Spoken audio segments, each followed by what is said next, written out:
It is 6 a.m. Good morning, live from the 104.5 The Zone studios. I'm Justin Hawkins. In Tennessee Titans news, the Titans made a couple transactions over the weekend as they have signed offensive lineman Arlington Hambright and defensive tackle Josiah Brunson.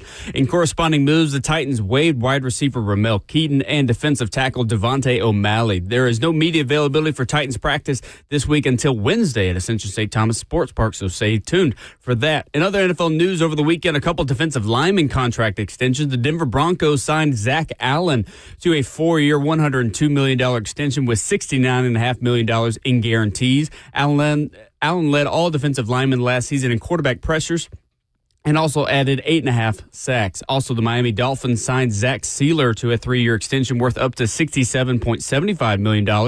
That includes $44 million in guarantees. Sealer had 2 years remaining on his current deal, but now becomes the Dolphins' highest-paid defensive player after recording 2 consecutive 10-sack seasons.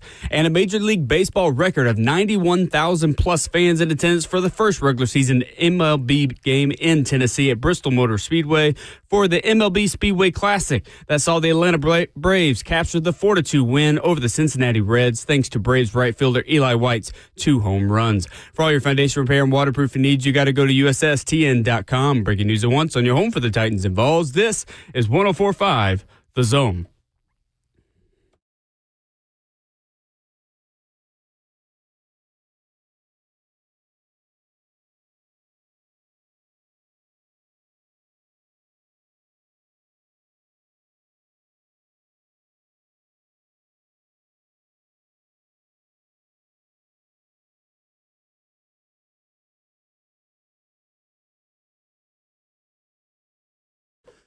Monday morning, kicking off a brand new week. This is Ramon and Will, and it is always fueled by Scooter's Coffee. 615-737-1045.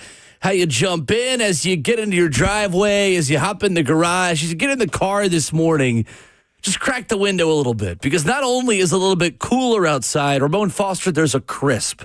There's a feeling. There's this anticipation that is building. It can only mean one thing.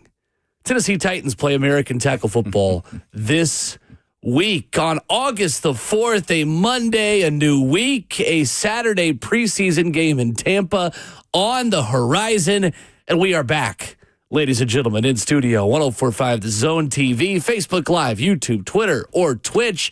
Good morning. How we doing? We're good. Well, good morning, man. Welcome back, Thank dog. you. Good to be back. You came back at the perfect time, man. We got news. We got chaos. We got 3 guests this morning. We do. And we got real football this weekend. So, That's right. Man, it's good. It's a little darker this morning. There it is. It's so real right now, Hawk. Feels good. Yes, it does. And I watched it this past weekend, too. Did you? I almost rewatched the Hall of Fame game just for the heck of it. Just for the heck Just of it. to feel something? I did, just to see what 2025 football would look like, Going man. through the all 22 of the Hall of Fame game like a sicko. I'm not going to knock it. I wanted to get a second look at Trey Lance, you know what I'm saying? Like that type of stuff, man. But we got cooler weather. We got a little bit darker morning. Mm-hmm. Traffic was fine this morning, Will. The world is healing. I literally had to tell myself when my first alarm went up this morning, I was like, all right, the show starts at 6. The sun is not up yet, but you are not late. It's going to be all right. Yeah, it is. Get your caffeine, get the coffee ready, get all the things you need, and we're back, baby. I appreciate Lucas Panzica filling in late last week. Appreciate you making it work, and Always, dog. vacation time is over. It's football time. I was just going to ask you, this is the first week of never having a week off. Yeah, I'm excited. You are I'm so excited. Man. I'm 20 so straight excited, weeks of dude. football starts right now. Right now, dog. It's good stuff. Even on the weeks the Titans don't have anything or the Vols don't have anything, we still got stuff. Yeah, that's right. And we still got the storyline of course, Cam Ward, this Titans offensive. What it was, Will, you weren't here. I blame you. Why the reports are the Titans had a bad weekend. Sloppy. Okay? I'm blaming That's you. on me. You took the good vibes of you down to below us is all I'll say, okay? Down to America's basement, the great state of Florida. This is what happens when you leave us, Will. Now that's why you also now are on the team playing. You get it? You see what I'm saying? Like it all works together, Well, my that's dog. the regular season. Yeah, that's regular season. It was a sloppy weekend for the Tennessee Titans. We will have plenty of reaction to that, plenty of audio from coaches, from players, from guests who were in the building. Easton Freeze of A to Z Sports going to join us at 7:20. Stephen Godfrey in studio. He will talk college football with us at 8 o'clock. And the 33rd team's Steve Palazzolo going to join us in town to see what all the fuss is about at Tennessee Titans training camp. So he will join us at 9:20. A sloppy weekend and a bad day for the offense, Ramon Foster, means what at this point? What is your concern level? Maybe not concern. What is your reaction to what we saw, what we heard, what we are hearing, as Rhett Bryan would say, about Titans practice at this point, especially last weekend for the offense? Man, I want to know what the focus is, because this is the time of the year right here where you get the out of, the shorts and pants practices. They're done. The physicality is fully embedded in everything that you're doing every single day. This is one of the things I say about training camp. Like, this is where the end of July to like the first week or two of August, it sucks because there's no going back. You got to do this thing every single day, and you're looking for that first break that you're going to get with a preseason game. But it's not only just that, like, it's still the beatdown mode that you're in. And some guys mentally fold, man. And I think naturally that's a part of it too, specifically on the offensive side of it too, is I got to go see this guy that probably beat me a rep before, the day before, and coach has been on my butt every single day, or the offense every single day. I was talking to our good friend here, Rhett, and I was telling Rhett Bryan, I was just like, man, defenses, even when they're wrong, they can still make plays. If an offense is off or quarterback timing sucks, you can have everybody exactly where you need them to be at, but that bad pass ruins the entire play, and then you got to hear about it again, and then it amplifies everything that goes wrong because you got a young quarterback. There's so much newness and the expectation of it too, though, Will. Like, it sucks to be in this mode. Every team, this is what I would say too, every team goes through this unless, like, you have a team that's very veteran and very experienced. I don't want to say this is normal because I don't want to minimize what's happened over this past weekend from the reports that we've heard. I can't wait to see what Easton Freeze, or hear what Easton Freeze is going to say to us about this, because he was very vocal about it as much as he possibly could. But I feel like he had a couple of silver linings in it too with what he reported upon seeing this weekend. So, this is the trashiest part of training camp. Well, we'll start with that reporting from Easton coming up in about 15 minutes. The context of why the weekend was not clean for the Tennessee Titans offense. Cam Ward just 5 of 14 in team periods on Sunday morning's practice, making him 8 of 18 in the entire practice session as a whole. The offense went 3 and out in a backed-up period starting on its own 1-yard line. The first team did not produce on its next 2 possessions either, as Jim Wyatt of TennesseeTitans.com says yesterday. We get the first skirmish of camp, as Jim says. If Jim calls it a skirmish, that is the vocabulary that we are going with. Skirmish. Between Jarvis Brownlee Jr. and Mason Kinsey. How much, Ramon, does 3 padded practices in 3 days really raise the level of sloppiness, of dysfunction, of challenge for an offense? Like, do things kind of get worse before they get better once you go through that first week of fully padded practices? They do. And here's the part of it too, Will. It has to get to this point somewhat because you realize the reality of what you're doing. This is where coaches start getting on you about, look, we only got so many days. We can't waste days. If you guys want to be out here just playing around, then we'll find somebody else to do your job. The seriousness of telling guys it's not just us versus us anymore. It's us versus the 31 other teams in this league, and it starts this upcoming weekend with a preseason game where your quarterback can actually get hit and get killed, where your performance is in front of 31 other teams, where you can lose your job here and potentially not make it on another squad around these NFL cities. That's the conversation that has to happen. Like, it's, to me, Will, when you have this, and we can't blame it on the weather. It wasn't swampy hot. It wasn't humid this weekend. It was beautiful, Will, this weekend. So that, to me, tells me there's detail. There's communication that's lacking right now. There's probably, to be quite honest with you, certain guys, because it's been so mundane and everyday, a lack of seriousness to the job. And I don't want to say like they're not serious about it, but to your point about it being 3 straight days monotonous. the beat down of it. Yeah. That's the uniqueness of what I've always said football is. Well, it's also the beauty of why this week with joint practices comes at a good time. It is. To freshen you up a little bit, to get you to lock back in. Get us to Wednesday, Thursday. One, put us on a plane. That gives us a break from seeing the facility, our own facility every single day. And the other part of it, too, these guys go home because they're not on campus. You got to think there's family life they got to deal with, too, while also trying to make a living. Not to say that they don't know that's part of the task. But, like, you need those mental breaks this time of the year, man. Well, the thing I'm curious with this team, and I don't think it's something we have the answer to yet, Ramon, but it's something that I think is the story right now of camp. Are these Titans problems, or are these just early training camp growing pains? For a team that on offense has 7 new starters of the 11 spots playing in a new position. J.C. Latham does not count as a returning left tackle because he's a right tackle.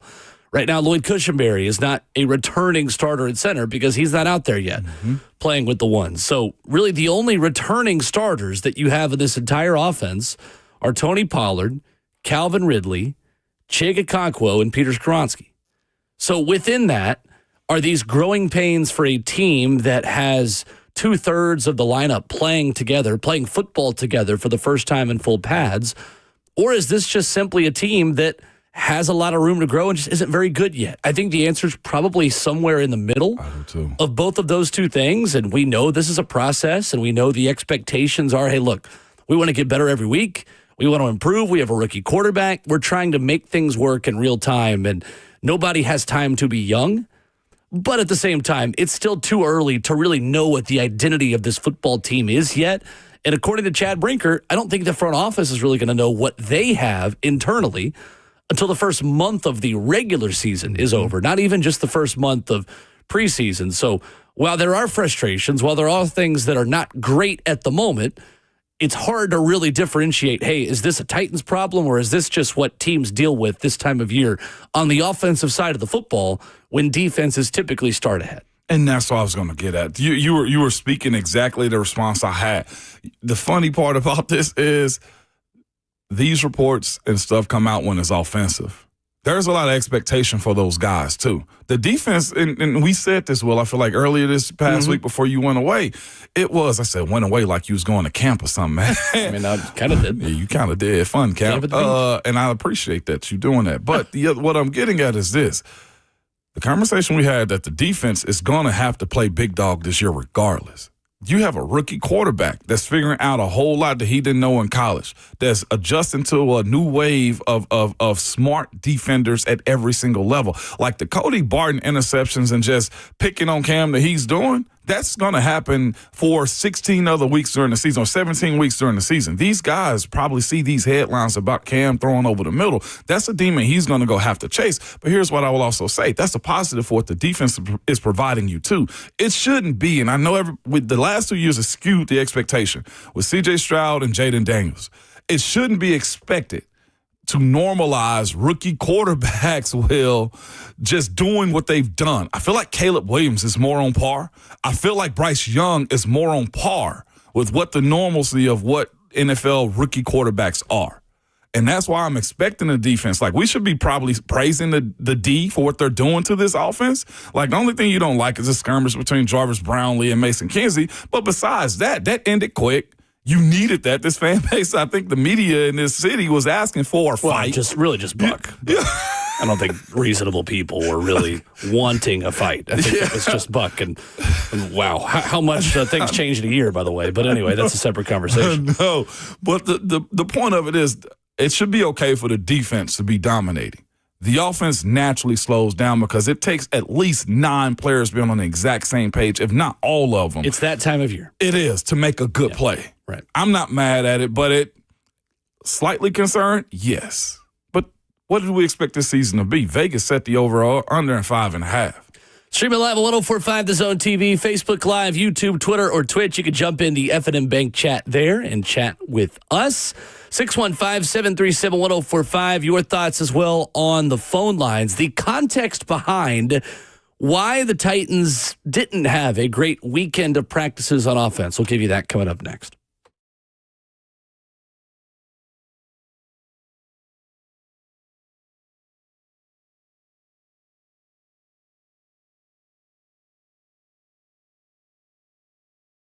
It's Ramon Foster for Hiller Plumbing, Heating, Cooling, and Electrical. Nobody wants to deal with a plumbing, HVAC, or an electrical emergency. Right now, I'm sure the HVAC systems are running overtime. Well, we're running overtime before we had this heat break here, man. But nobody wants to deal with it in case something happens. So most of the time, you don't even know what it's going to cost, or if it'll get fixed right, or if it's just somebody trying to sell you something you don't need. But when you call Hiller, the experts are going to solve your problems quickly, too. And the price you're told is a price that you will actually pay. There are no hidden fees or surprises when you get your bill. They have been here in business for over 35 years, and is family-owned and operated, man. And we also love just local. That's what they are, man. Their techs are also very professional, experienced, and trustworthy. And they're all background checked and drug screened, too. When they're on the way, this is the part I love. You'll get a photo of the tech and a link to track them in real time. So you're not sitting around wasting time and just waiting for somebody to show up. The motto has always been, happy you'll be or the service is free. If you aren't satisfied with the service they provide, they will make it right or just simply give you your money back. It's that simple with Hiller. To learn more, to book with them, visit their website at happyhiller.com.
Monday morning at Ramon and Will, fueled by Scooters Coffee. You can visit a locally owned Scooters location near you in Rivergate, Smyrna, Brentwood, White House, or Mount Juliet. Amazing people, amazing drinks, amazingly fast.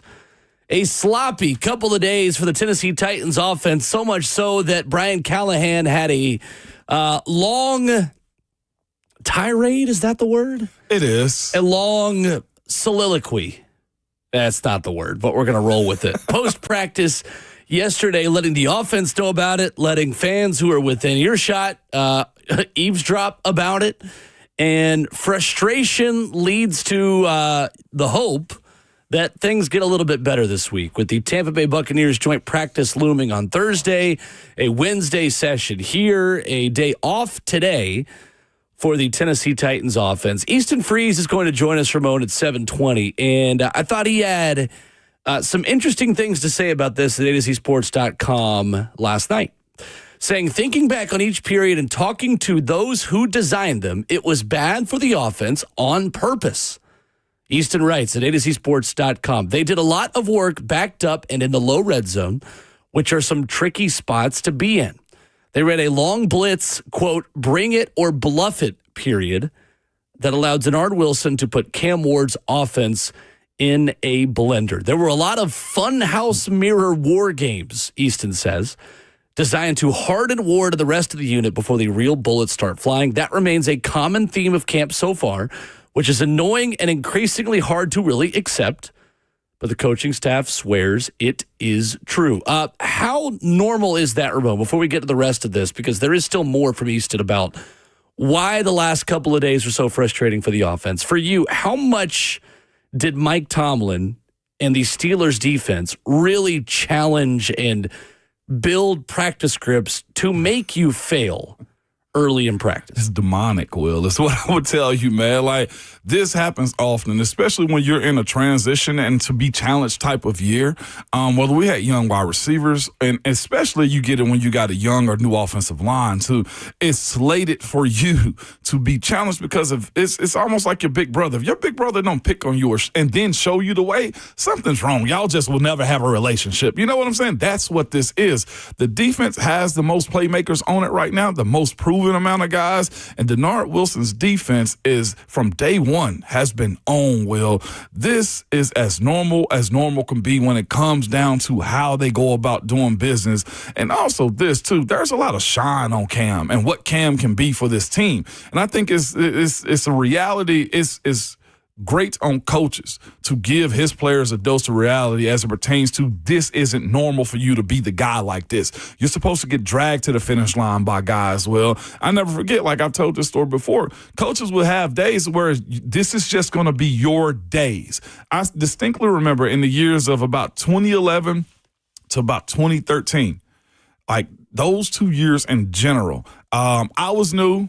Marquise Pouncey was new, and we also drafted Marcus Gilbert. We had 3 young pups, and we were transitioning out of becoming the starters. And those guys were walking into those positions, and coach would tell guys like James Harrison, go at them. Brett Kiesel, go at them. Like, we didn't get any days off. There weren't any just grace days that you had.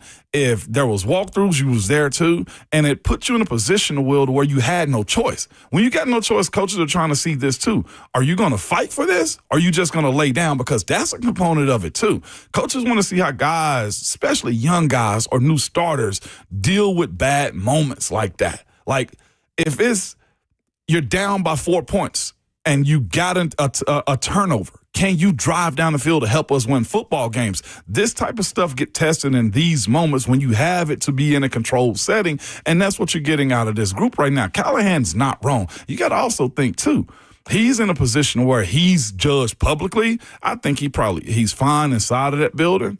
But publicly, like, this is good optics for Coach Callahan.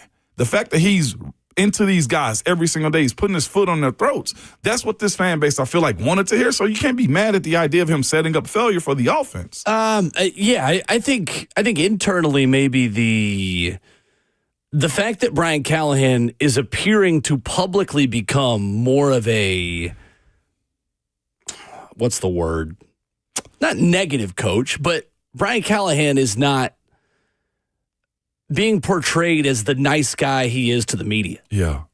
Yeah. I think that's maybe the fair part of it. I think that all started with the video the Titans put out of Callahan kind of going at the team a little bit, being intense. Right. And, he's got the backwards hat video essentially at the beginning of training camp. And I think you talk to people around this team, that's who Brian Callahan is in meeting rooms to this team. Mm-hmm. You talk to players and mention how nice Brian Callahan is to the media and how polite he is with us and talking to fans.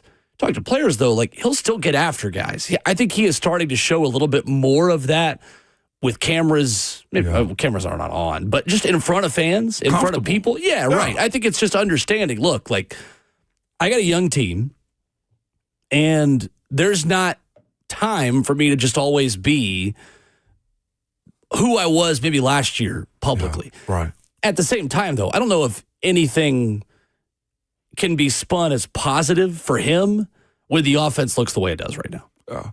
To your point of like, this is good for him to look like he's really getting after them, other than them just be playing well where he doesn't have to get after them. That's fair. But my point of it, I guess I should have clarified that up too, was by saying the fact that he's testing these guys and putting them in these situations so that the word battle tested is what you're looking for a squad like this. Have I, as a coach, not just made this the 8 teams of us competing. You know what I'm saying? Like that whole mentality that it's all, roses and peaches out here and it smells wonderful. Like, no, the part of the part of his career I feel like that we're saying right now as a coach is showing you I am thoroughly checking every single box as it pertains to the situations that my young team is going to be in. Because I feel like last year there was more positivity that we saw. It wasn't the idea that he put Levis in situations. Only thing that I can remember last year from training camp that I said, oh, wow, he's not to be played around with, was when Will Levis got into that drill against the Seattle Seahawks and he threw an interception. He didn't get another rep at it.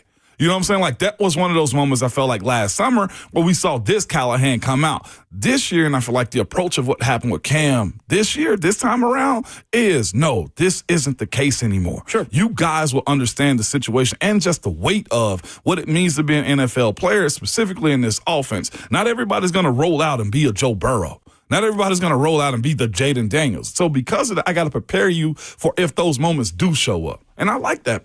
I like this approach right here. Easton Freeze of A to Z Sports continues to write at AtoZSports.com. What made Sunday's practice disgusting wasn't the inefficiency. It was the slop, the attitude, and the way these guys seemed to respond to adversity. There was an air of frustration and exhaustion at times that translated poorly to the level of play.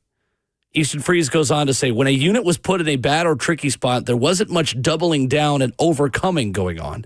And the way these players respond to things is honestly more important to me and truly their coaches than the things themselves. How many times have you heard a leader say, it's okay to make mistakes, just don't repeat them? Mm-hmm. What do you think about that?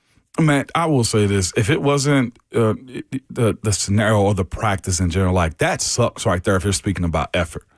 Like, it seems to me this weekend was an effort issue. Now, that's internally, that sucks from the coach's perspective, Will. If I got to ask you to do your job, if I got to demand you to be up every single play, like you mentioned it earlier, Will, like there's 3 straight days of work that they've had in pads. So this is a privilege for you to be out here. And if I got to motivate you or your coaching staff has to motivate those guys, then you're fighting a different battle right there as it pertains to can we make plays or can we not make plays, man? And that in itself is flagrant. Everybody loses their jobs when those type of situations right there happen. And if I'm Coach Callahan, yes, I heard there were some choice words that were given that none of the media will repeat right now. That, to me, is probably the worst, I feel like, headline coming out of this weekend, where effort became an issue. The fact that it wasn't that you were just getting beat or it was bad, but effort being part of it. I know you're new and I know you're young, but there's enough veterans around that squad offensively, Will, that should be able to tell guys this is what, to me, it sounds, and I know he's been labeled as a leader, but it sounds to me like there's either a leadership issue or a vocal leadership issue, as it turns out, to how they responded this past weekend. One day, fine, there should be a response. The second and third day, that's a little problematic. Now, I can say it's because of training camp and they need a break. Screw that. This is the job. This is exactly what you signed up for. And specifically, if it is mainly Cam, let's just say it's him that's had these last couple of days because he can't hit the guys that he wants to. And somebody need to grab him and say, bro, I know you got your standard of how you work, but all of that coming in early and everything else that you've done is for nothing if we can't do it when you have to. So the Titans offense has not been good the last few practices. Cam Ward has been up and down, some good moments and red zone one-on-one, some positive things in 7-on-7, but situationally, things are still not progressing yet. At what point, Ramon Foster, do you need to see progress from this offense? It'll take a bad moment. I'll be honest with you. Well, this is the bad moment. No, this ain't it yet. Okay. It'll be this upcoming weekend if Cam gets his back blown out. It'll be that. It'll be putting on a team and putting a team on the field in Tampa, and it looks like last year's team. That's when it gets more real right there. A real moment that has to happen where you're not protected by the whistle, and you are in a position where you got to show that you are pros at this point. So it'll be this weekend. So by this time next week, yes, you need to start seeing some progress. You do. Because the other part of it is practice is supposed to be hard. And I know we've said that crap over and over again. You make practice hard so the game can go into cruise mode. And if all the things that they've installed and the technique and the basics of what training camp don't show up, if they can't run the football or make completions, that's when you start to side eye a little bit. It's like, okay, well, what the heck have y'all been doing? I think it's that part of it that if these things are all true, and you hope they are, that you are setting up the offense to fail a little bit in order to get a strong reaction and a strong bounce back at some point of camp to where the light comes on. Yeah. All of those things can be fine as long as you get the second part of that process. As long as this team learns from the mistakes they are making right now, and at some point within these preseason games starts to excel in situational parts of practice, starts to look like a cohesive unit against opposing defenses and joint practices against Tampa and Atlanta. As long as there is that part of it, then I don't care what they do the first weekend of August. Yeah. But that is the part that has to happen. Because if we get to joint practices against Atlanta and there are still penalties, there are still turnovers, there are still lapses in protection, there are still timing issues with Cam Ward and his wide receivers, then you start to become more worried that, well, this might just be who this team is for 2025. So when you get a young quarterback in, and there's optimism that there's supposed to be a change in the direction of the franchise too. If those things are still popping up, Will, and you don't see the progress, who's the biggest at fault then is where I'm at? Is it just Cam isn't ready and we just got to eat the bullet on that one? Or is it the preparation of getting everybody else ready that's the bigger problem? Well, I think it's a mix of a lot of things. It's a mix of a lot of things. And I think it's on Brian Callahan as well. I mean, this is a career-defining season for Brian Callahan and his staff to make it work. They got their quarterback now. Yep. Now, that is not defined in August, right? No, not even close. This staff has plenty of time to develop Cam Ward over this entire season to where if Cam Ward is cooking in November, in December, maybe it's because he took his lumps a little bit in training camp and early in the season against one of the best defenses in the league in Denver that you're going to have to face in week 1 the weekend after Labor Day. So it's not to say that it's put up or shut up time in the month of August or even September or even really October. Like Brian Callahan's got time.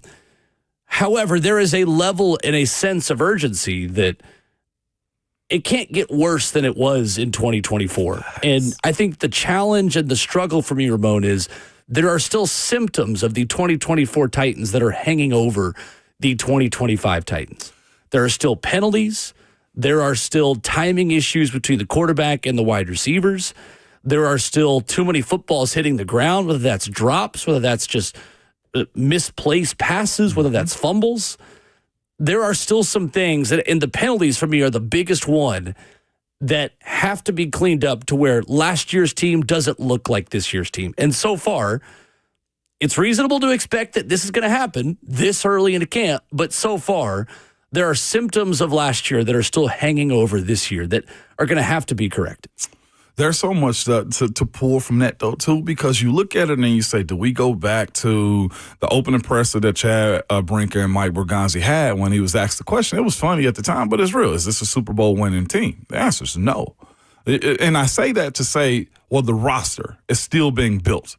This isn't a first-year like end of solution type of situation with just getting Cam, right? Or getting a couple of young rookie wide receivers. The expectation that this team, to your point, needs to look a little bit more competitive and well buttoned up to where they got discipline. That's the biggest issue I feel like in hearing from this past weekend. My personal opinion of it, just you couldn't pull guys to the finish line. That sucks, meaning the effort was low.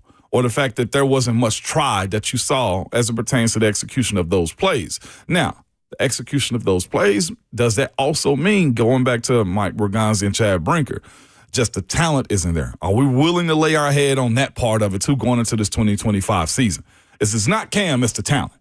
Or should it be also Coach Callahan and his staff got to get this thing together offensively? Because if not, then you set yourself back again because you're chasing the ghost of his rookie year to where there wasn't much development or good that came out of it. That's one thing I will say. For a rookie quarterback, you got to be able to somewhat see the good of what your future is going to be. And that needs to happen with guys executing and guys wanting to compete even if you don't have the best roster. Brian writes it on Twitter at Ramon and Will. Let me ask you this. What if the Titans go down to Tampa and the Bucs offense torches the Titans defense? Is it time to worry then? A little bit more then, yeah. I'd say a little bit more, but again, the context of you have one practice against Tampa. That's it. That people are going to see on Thursday. One practice does not define really anything to me. I mean, sure, if it's one practice and the preseason game, maybe that's one thing. But again, like a situation, it would still just be one practice. To me, the defining week is more Atlanta because you've got two practices and you have a chance to correct any mistakes or build on any positives over two practices versus just one practice session. One practice doesn't define much of anything for me. I would say situationally or person to person. Like if Jarvis Brownlee can't stop a nosebleed while covering, right? I'm concerned. If Dan Moore can't stop a rusher, if J.C. Latham can't stop, if if you have Peter Skoronski that's getting beat by Vita Vea. Right. Often. Are you getting beat one-on-one or is just that unit better than yours? I think it's different more small. Conversation. Yeah, it's small. Yeah. I will go ahead and set the standard now, though, Ramon. The backup Bucs offense is going to have some success against the Titans defense. I agree. Because you look at who they have, there is a level of depth. There is just a level of overall quality on that Tampa offense. Don't be surprised if the twos on the Tampa offense really has some success against the backups in the Titans defense because without L'Jarius Sneed, that secondary is a lot thinner. There are a lot of new pieces after the ones on the Titans defense. And that's not, to me, that's not reason for concern. That's just the reality of where this roster is that is being rebuilt. And a Tampa Bay Buccaneers offense that knows what it is, it has a lot of depth. I mean, you're talking about backups that are Emeka Egbuka and Tez Johnson coming in from Oregon. And, I mean, Sterling Shepard, longtime veteran, is there. Like Jalen McMillan, Trey Palmer. And we're not even talking about Mike Evans. Chris Godwin's on the PUP list. Otherwise, he'd be in this conversation as well. So that, to me, is more just about how good the Bucs are in terms of depth offensively. Like, to answer Brian's question, like, all right, if the Bucs offense torches the Titans defense, if it's the ones doing that, all right, maybe we're having a discussion. But again, like, that team knows what it is. Mm-hmm. This one is building its identity in real time. One practice, to me, would not mean it is time to sound the alarm bells in Tampa. And Baker can cook. Baker Mayfield is a very good quarterback. I put him in my top 5 this offseason. Yeah, you did. Yes, you did. So I think to wrap a bow on it, yes, there is reason for concern. To me, I still think it is too early to sound any kind of alarm bells. My concern level about this offense is still a 5 or 5.5 out of 10. I'm not close to being a 7 or 8 until they go to Atlanta. 615-737-1045 is our number. Bo Hardigree talking about the defense throwing the kitchen sink at Cam Ward. Interesting insight from the Titans quarterbacks coach over the weekend that we'll play for you next.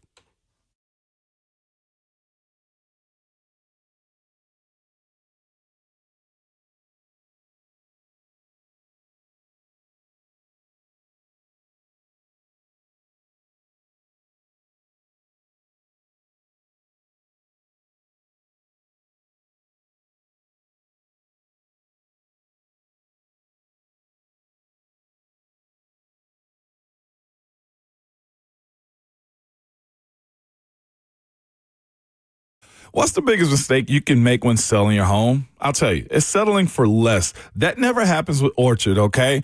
Disappointing offers can wear you down, causing you to settle for thousands less. You don't have to settle when you sell with Orchard. Orchard reinvented the real estate industry by guaranteeing your home sale and helping you sell on the market for top dollar, too. First, Orchard gives you cash up front so you can buy and move into your new home first, all right? On your timeline, no waiting, no showings, no double moves. Then when you're all settled in with Orchard, agents help you sell your home on the market for the top dollar. Here's what one Orchard customer had to say. I never could have sold without Orchard. I made way more than I expected, and it couldn't have been easier. That's from one of their customers. Okay, with Orchard, you never have to settle for less. Buy before you sell and get top dollar for your home with Orchard. Curious how much your home is worth? Visit Orchard.com to get your free home valuation. Again, that's Orchard.com, and be sure to tell them that Ramon sent you.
Ramona Willow, 104.5 The Zone is fueled by Scooter's Coffee. Amazing people, amazing drinks, amazingly fast. Hour 2 on deck with Titans headlines. A couple roster moves to tell you about.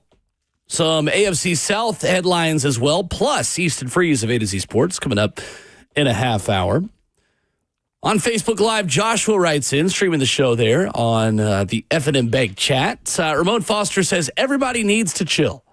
A bunch of new people trying to find their gel. Not going to happen overnight. Probably going to take almost half a season to get things done. Do you agree with that? I do. But there's also this, too. I saw a guy say, we're talking about practice. There is a part of it where you want to feel the flow. You want to feel the cohesion start to build a little bit. And, again, this is a lot of new. You got a young head coach, to your point, my Facebook listener. You got a rookie quarterback. You got a rebuilt offensive line. I guess the most stable part of this team is the two running backs, Tajay and Tony Pollard, to be quite honest with you. Or your two D tackles and Jeffrey Simmons and Devondre Sweat. That's about it. And Sweat's not been out there the last 3 practices. But the issue, can I be honest with you? I got to be honest. Of course. The issue is there's such a high expectation, and it's also almost worrisome about what Cameron Ward is going to provide this team. I think that's the biggest part, the biggest hurdle that the narrative and the storyline of this season has to be is that I think when you get the number 1 overall pick and you know that other teams like the Giants wanted a guy like this, well, he's got to be Captain America or Mr. Perfect. You know what I'm saying? And that's not the reality for this team. Looking back at just the way the Washington Commanders, because that's the most recent one, was built up, I don't think you have that here. Are there some components of it? Yeah, you went and got a veteran D lineman. You got Cody Barton. That's, you know what I'm saying, that can one-to-one relate to guys on their team, but that's not the reality of this team. What you're trying to do, Will, is what our commenter said just a second ago. This is a build-up to see what the future's going to look like. And you might get a black eye in between it. You might have a rolled ankle. Yeah. You might limp to the finish line in a couple of games. But the start of this thing, to your point, isn't the end of where you want to be at. Because there's a lot of finding out that has to happen. Bo Hardigree, Titans quarterbacks coach, talking to the media over the weekend as well, mentioned how the defense has thrown the kitchen sink at the offense. This was the Titans quarterback coach speaking via Buck Rising yesterday. He got it all today. It's just one thing. You go out, you talk about it from the meeting, you go out and rep it, and it's just kind of close the gap for him every day. Learn a little something, whether you fail or you have success as a quarterback. Like, it's just banking that one rep to where if you see what he's seeing in a game, we can get to the right protection, get the right throw off, make the right decision, and just all those things coming at him. I love it.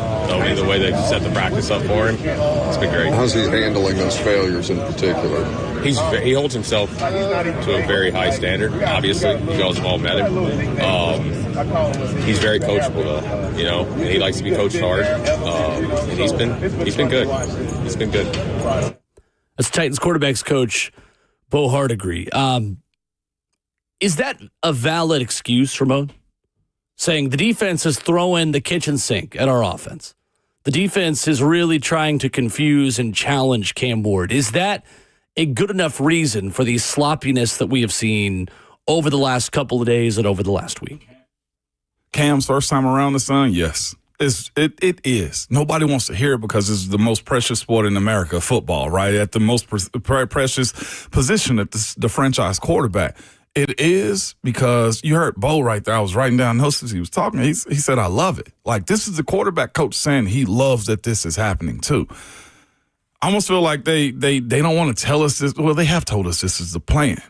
But, like, hearing what needs to be the response from it or seeing the response from Cam, I think is more important than almost anything else. It's like driving, teaching your kids how to drive. Like, I want to see every scenario. I want to see you have to hard brake. I want to see you be able to merge whenever you got somebody to your left and you can't get over. So slow down a little bit. Like, these are the things that have to happen in these types of moments right there. Like, the coaches don't seem to be too bothered by it. I think Callahan as a head coach has got to watch the entire thing and knowing that his offense sucked for the day. But in totality, like, Bo didn't seem like he was worried. It seemed like Cam is okay with it too. So it's somewhere in the middle on where I think this coaching staff is. I think the coaches are not overly concerned with it long term, but in the short term, they're doing everything they can to snap the offense out of it. It's more the body language. It's more the lack of juice we kind of feel at practice. Yeah. It's more, again, what we've talked about all offseason, that the Titans defense has some loud enough voices that you'd like somebody in the offense to fight back every now and then. Mm-hmm. You'd like for somebody in the offense to yell back at them. And what if they had to yell back about? That's the thing to me.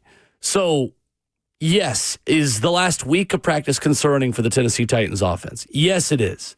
However, I think this defense at its best is solid. I really do. Mm-hmm. I think where this defense starts to have some cracks in the foundation and starts to concern you a little bit is the depth that it has and the competitive depth of after kind of the ones and after you get beyond the surface of some of those top guys, there are still some big holes on this roster that are going to need to be filled. But I think, honestly, the ones on the depth chart for this Titans defense are actually pretty good. They are. And I think this is a good young defensive coordinator in Denard Wilson, who not only is, I think, a rising star in this league, but the way that he challenges offenses by confusing them, by being so aggressive, is hard for a rookie quarterback who has always had more talent than the team he's played against. I mean, that Miami roster last season was in the ACC, the cream of the crop. And I know they did not make the college football playoff, but talent-wise, on the field, they were the best team on the field every time they took the field last season. That is no longer the case for his offense. There has to be an acclimation period to figure out how to bridge that gap of like, the group I'm going up against is better on paper than the guys that I have on my roster. Preaching. The positive that gives me hope is the best guy on that offense, Calvin Ridley, looks like it. Yep. And that is where I think agree. You start to put a little bit of the concern to the side and say, are things bad right now? Yes. But there is still reason for optimism that Calvin Ridley looks like Calvin Ridley. And that's a good sign early. And from Jimmy real quick, too, Jimmy DK's had a good showing so far. Elikai Manor has impressed. Manor has impressed. It's not all doom and gloom. If I was on the squad as an offensive line, somebody asked me the question, I'd be like, we can only fix one thing at a time. We can't fix everything right now. That has to be the plan and the messaging. A couple of Titans roster moves to tell you about when we come back. The Colts quarterback battle is heating up. D'Amico Ryan says one group of his team is set and solidified. We'll get you NFL headlines from the weekend of training camp coming up after this.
It is 7:03. Good morning, live from the 104.5 The Zone studios. I'm Justin Hawkins. In Tennessee Titans news over the weekend, a couple transactions as they signed offensive lineman Arlington Hambright and defensive tackle Josiah Bronson. In corresponding moves, the Titans waived wide receiver Ramel Keaton and defensive tackle Devontae O'Malley. There is no media availability for the Titans practice this week up until Wednesday at Ascension St. Thomas Sports Park. In other NFL news over the weekend, a couple defensive lineman contract extension with the Denver Broncos signing Zach Allen to a 4-year, $102 million extension with $69.5 million in guarantees. Allen last year led all defensive linemen in quarterback pressures and also added 8.5 sacks. Also, the Miami Dolphins signed Zach Sealer to a 3-year extension that can be worth up to $67.75 million. That includes $44 million in guarantees. Sealer had 2 years remaining on his current deal, but now becomes the Dolphins' highest paid defensive player after recording 2 consecutive 10-sack seasons. And a Major League Baseball record of 91,000 plus fans in attendance for the first regular season MLB game in Tennessee at Bristol Motor Speedway for the MLB Speedway Classic that saw the Atlanta Braves capture the 4-2 win over the Cincinnati Reds thanks to Braves right fielder Eli White's 2 home runs. For all your foundation repair and waterproofing needs, you got to go to USSTN.com. Breaking news at once on your home for the Titans and Vols. This is 104.5 The Zone.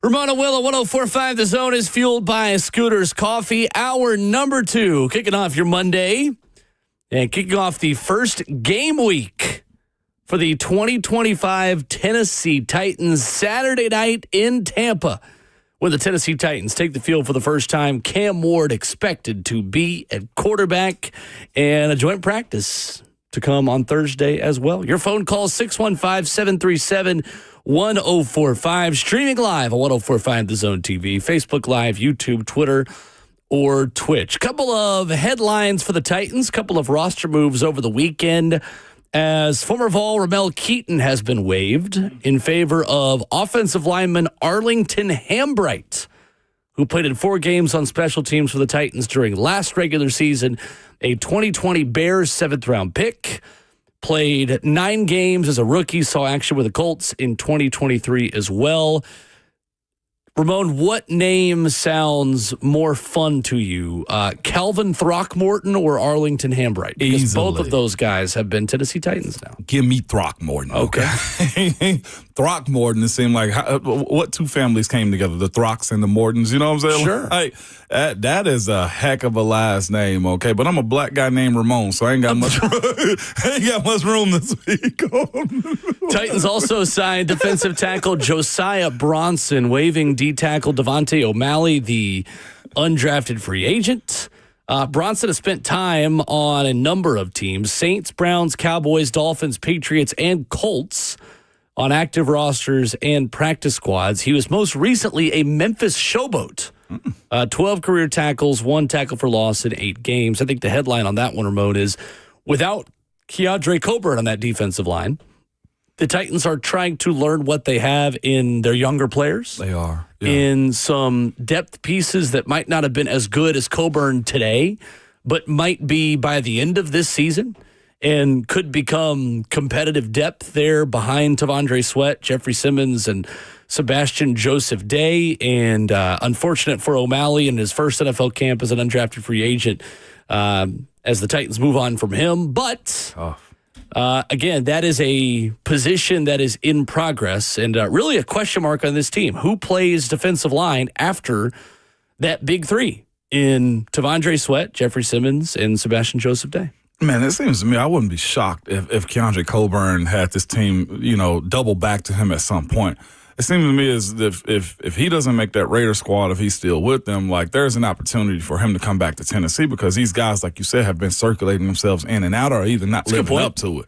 That's one thing about having a veteran with some experience underneath his belt. But the depth part you bring up, though, Will, like That's huge because that's one of the things that Jeffrey Simmons has said, too. He wants to be able to pick and choose when he goes. I know some people may be thinking, well, you should be out there every single play. Well, there is on the defensive side of it where they have to chase every single play. They expend so much energy that those guys are worn down by the time, to your point, Will, they get to the fourth quarter. And then if the depth isn't playing their part, the stars are going to be worn down. And we love to see guys that play 85% of the snaps in a game because you know what? As an offensive line, you can pace yourself. And if your defensive line is getting outpaced and they get beat down, that creates a nosebleed and not being able to stop the run. So I'm with you. The depth of this group has to be found soon. It's not, to your point, and we're watching right now, Savondre deal with a abdominal injury right now too. Like, this is very important moving forward. No matter how good the linebackers and secondary are proving themselves, the guys up front got to step up, especially those young guys, man. I'm not sure who they are,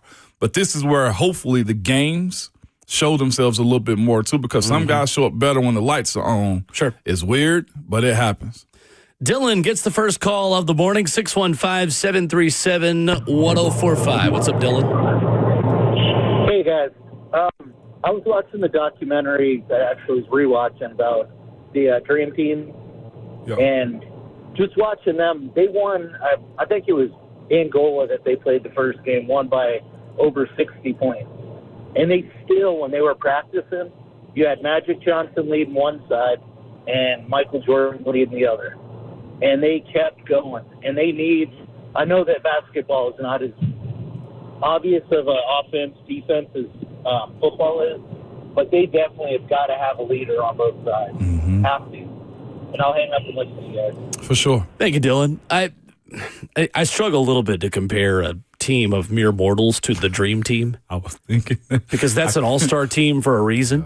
Yeah. But, I mean, the point is still true that this team needs leadership on both sides of the ball. I worry less about that on defense than I do offense. But let's be honest. The leader of this organization is Cam Ward on the field. And you are within a process right now, Ramon, where the guy that you want to be your vocal leader and to be your guy is learning how to be a pro football player in real time. Yeah. And that's just the reality of the situation when you draft and develop and rely on a young quarterback who is learning on the job. I guess the other part of it, though, that Dylan, I get what he's saying. You need something on the other side of the ball. But the thing is, these guys, to your point, are finding their way through.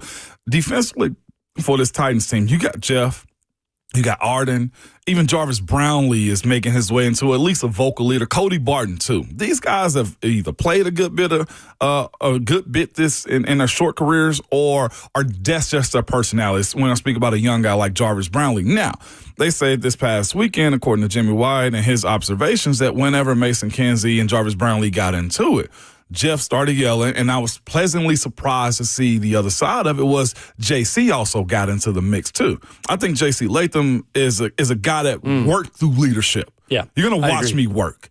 To hear he got vocal also with Big Jeff or whoever else they were going back and forth with, that was encouraging to me. Maybe that was the knife and twist that this offense needed. It's hard for some guys, to be quite honest with you, Dylan, to lead that way, to be that vocal all the time. But to your point, a second ago, it can't just be Cam while he's also still trying to learn and figure this thing out too.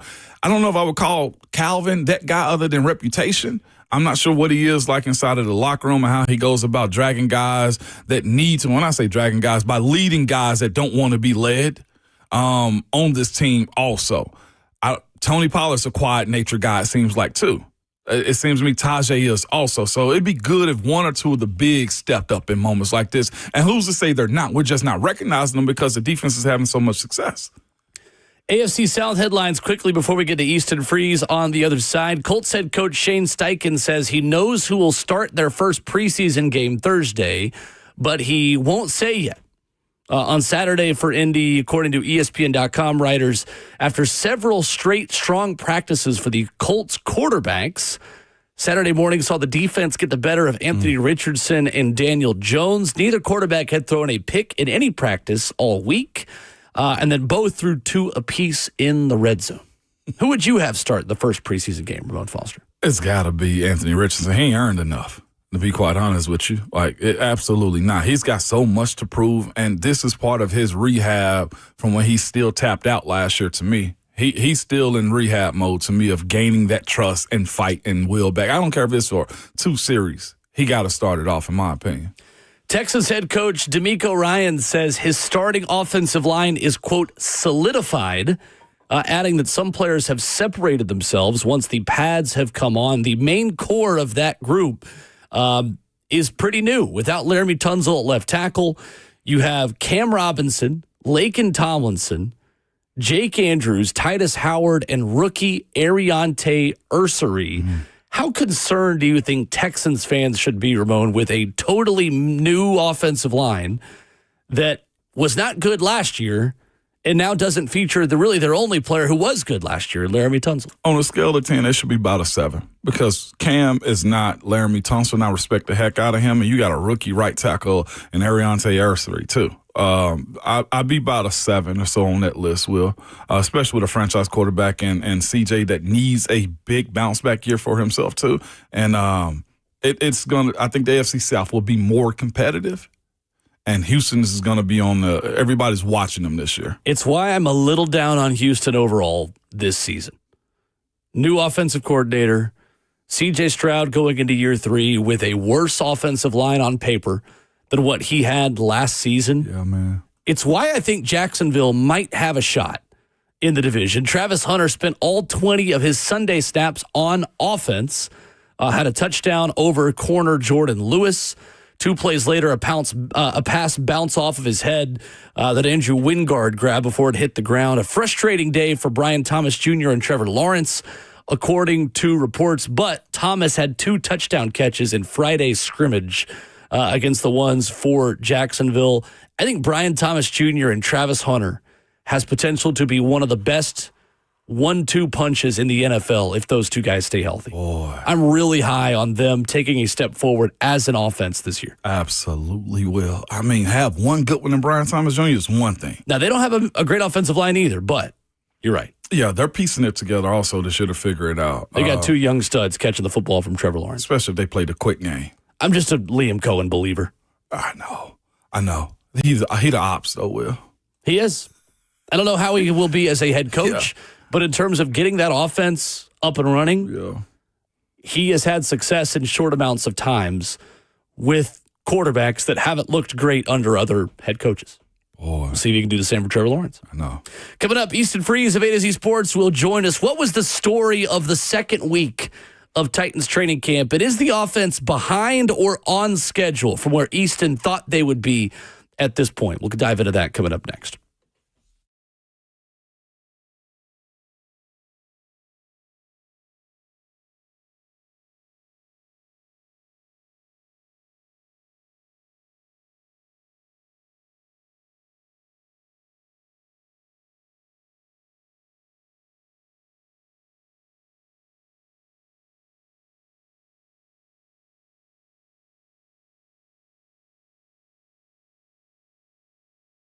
It's Ramon and Will here for Window Nation. This summer, we've been living it, all right? Your AC is working overtime and keep your house cool and comfortable. Well, if you're ready to change that, replace your old and builder-grade windows with custom-built, high-quality windows from Window Nation. Window Nation will measures 3 times to ensure your windows fit perfectly and they keep your home comfortable year-round, too. That's right, Ramon. Window Nation offers a lifetime warranty on all their windows so you can relax knowing your home is protected far into the future.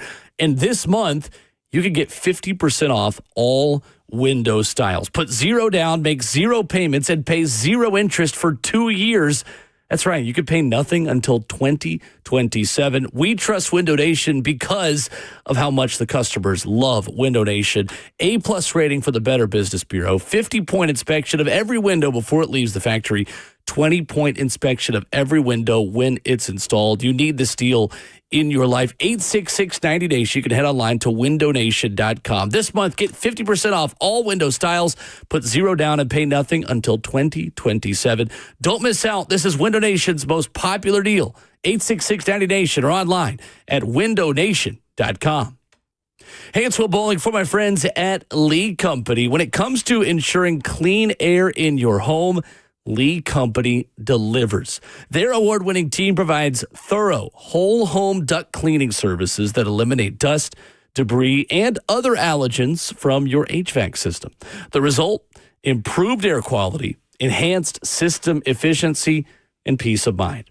Even better, Lee Company is offering 10% off a whole home duct cleaning for a limited time. That's 10% off a whole home duct cleaning right now when you head online to leecompany.com. You can schedule the appointment there or call them at 615-567-1000. Lee Company, the authority, the folks to trust in Middle Tennessee. They've got over 80 years of experience since 1944 and a company that is open 24/7, 365, ready to help you at a moment's notice. 615-567-1000. You can head online for that 10% off on a whole home duct cleaning at leecompany.com. That's Lee Company, all you need.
Ramona Will is fueled by Scooter's Coffee on 104.5 The Zone. Hour number 2 in studio.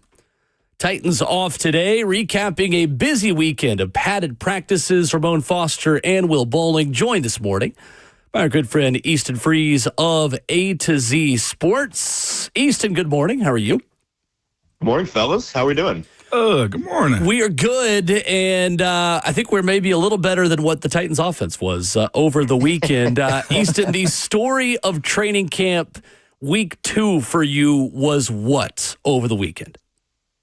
That's a good question because I don't think every day quite was the same, but I would say a grind is probably the best way to put it, both in the fact that they had 5 padded practices in 6 days, which is pretty aggressive, as well as the fact that every day that we watched the offense in particular and talked with the coaching staff about what it is they're trying to accomplish, they continued to hammer home that they are trying to throw as much at these guys as possible, play as many complicated war games as possible, make life really difficult for Cam Ward so as to try to get him to a place where he's seen everything or as much as they can possibly have had him see before they get to the real stuff in September. And that's what's really interesting to me this time of year.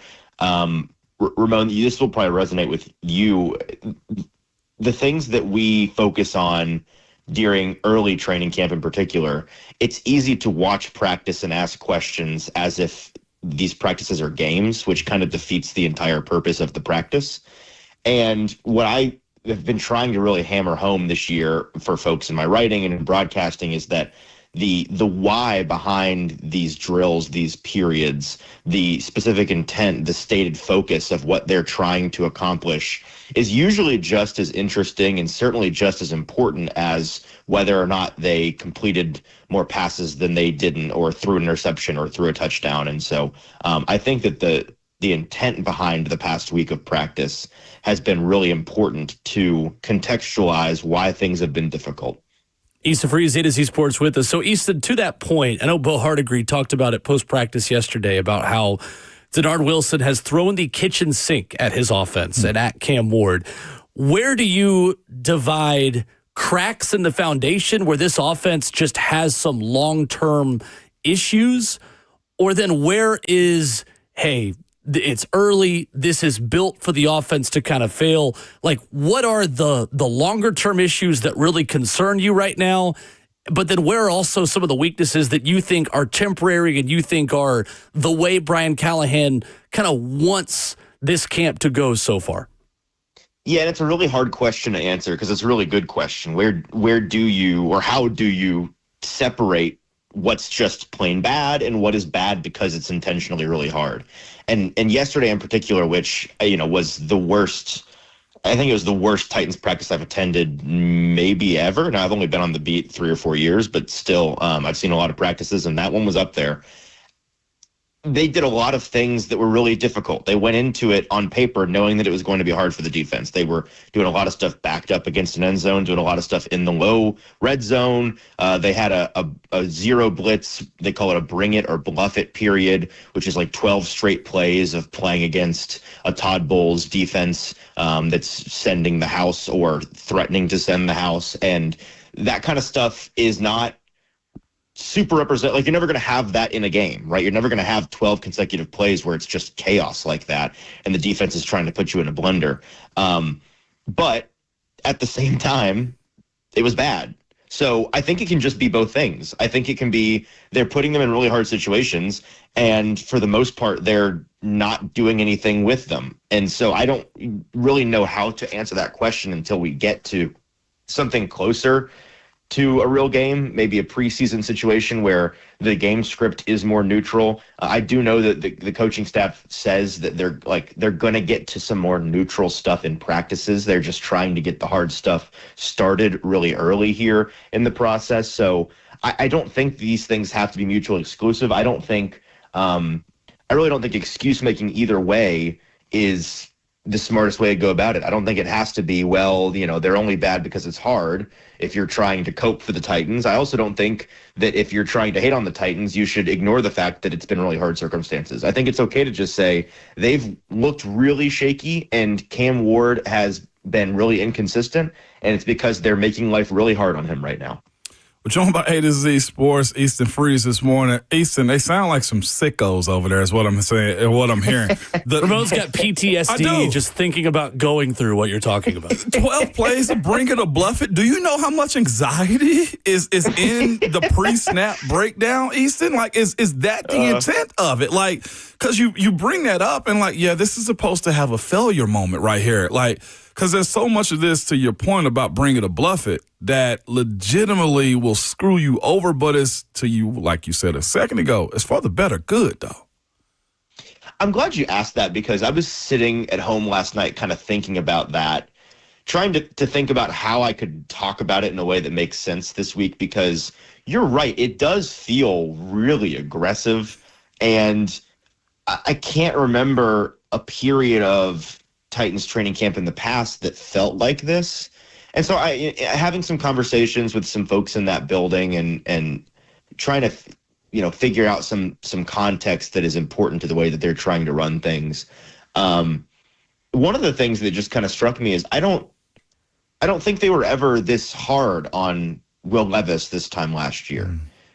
I don't remember them ever going through this kind of stated focus day after day after day. Obviously they did these things, but I don't think it was this grueling. I certainly don't think it was this grueling this early in the process out of the gate. And so I kind of asked around on that, and that's something that I kind of heard back, is that it is a different approach this year. We are taking things harder on Cam because he's a guy that can be coached really, really hard, and we love that he can be coached really, really hard. And so we're going to do that. And the other thing is that one of the regrets from last year, I think this coaching staff would tell you if we asked them at the podium tomorrow, is that there's a little bit of excuse making, maybe is the best way to put it last year. Seeking comfort. Well, it's easy, right, to say, well, it's year one for this guy, or it's year one for the coaching staff, or it's year one in the offense. It's easy to say these things to kind of discount things not going perfectly in August. And the reality is it's the NFL. And that's kind of the sentiment I got from one of these coaches yesterday, is that we made things hellishly difficult yesterday. We knew it was going to be bad going in. It ended up being just as bad as you could have thought it would be on paper. And I still wish that they had responded to the adversity better, because this is the NFL and things are really hard. Yeah, I laugh at all of this because all of this is a part of the process, especially when you got a group or side of the ball that's trying to figure it out. So we're joined by Easton Freeze this morning. So, Easton, in your conversations with folks in or around that building, do you have the idea that it's okay for the defense to win while also still trying to force this offense to grow up? Is that what we're saying? Because the other side of this, Easton, is the defense is doing what you want them to do. Where should we be on each side of the spectrum as it pertains to how this process is unfolding? Yeah, and that's what makes a day like yesterday particularly disappointing, is that, and I'm not trying to discount the defense. The defense has been better overall than the offense so far, and I think that is a pleasant surprise maybe to some folks, because there's not a whole lot of high hopes for this defense.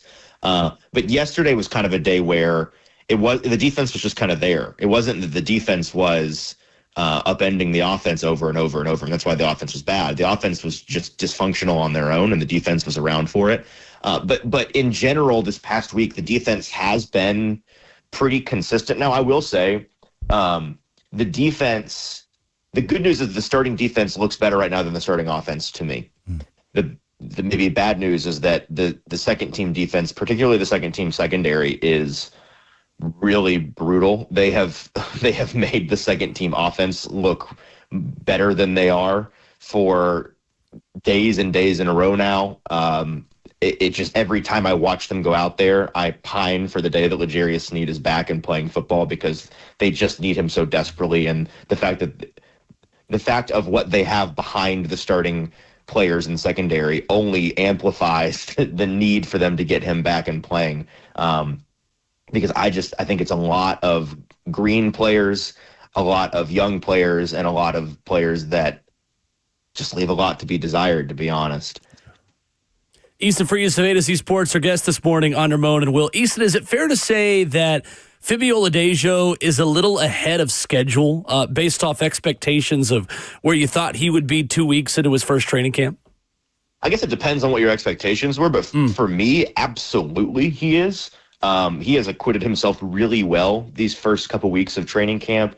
I came into this camp with intentionally very conservative expectations for him and wrote as such and have kind of been preaching the gospel of patience on Palazzolo throughout the summer, because he is somebody that I really liked from a draft analyst standpoint as a 2 to 3 year investment. And that's what the Titans have all but explicitly said they view him as. Like that, nobody's not on the same page about that he is somebody that they think will peak in year 2 or year 3. That being said, it may not be unfair to expect more from him this year than I was. Like, I was kind of expecting him to be an impact player only because he was going to be forced on the field so much that he was going to stumble into some impact, but it wouldn't be very efficient.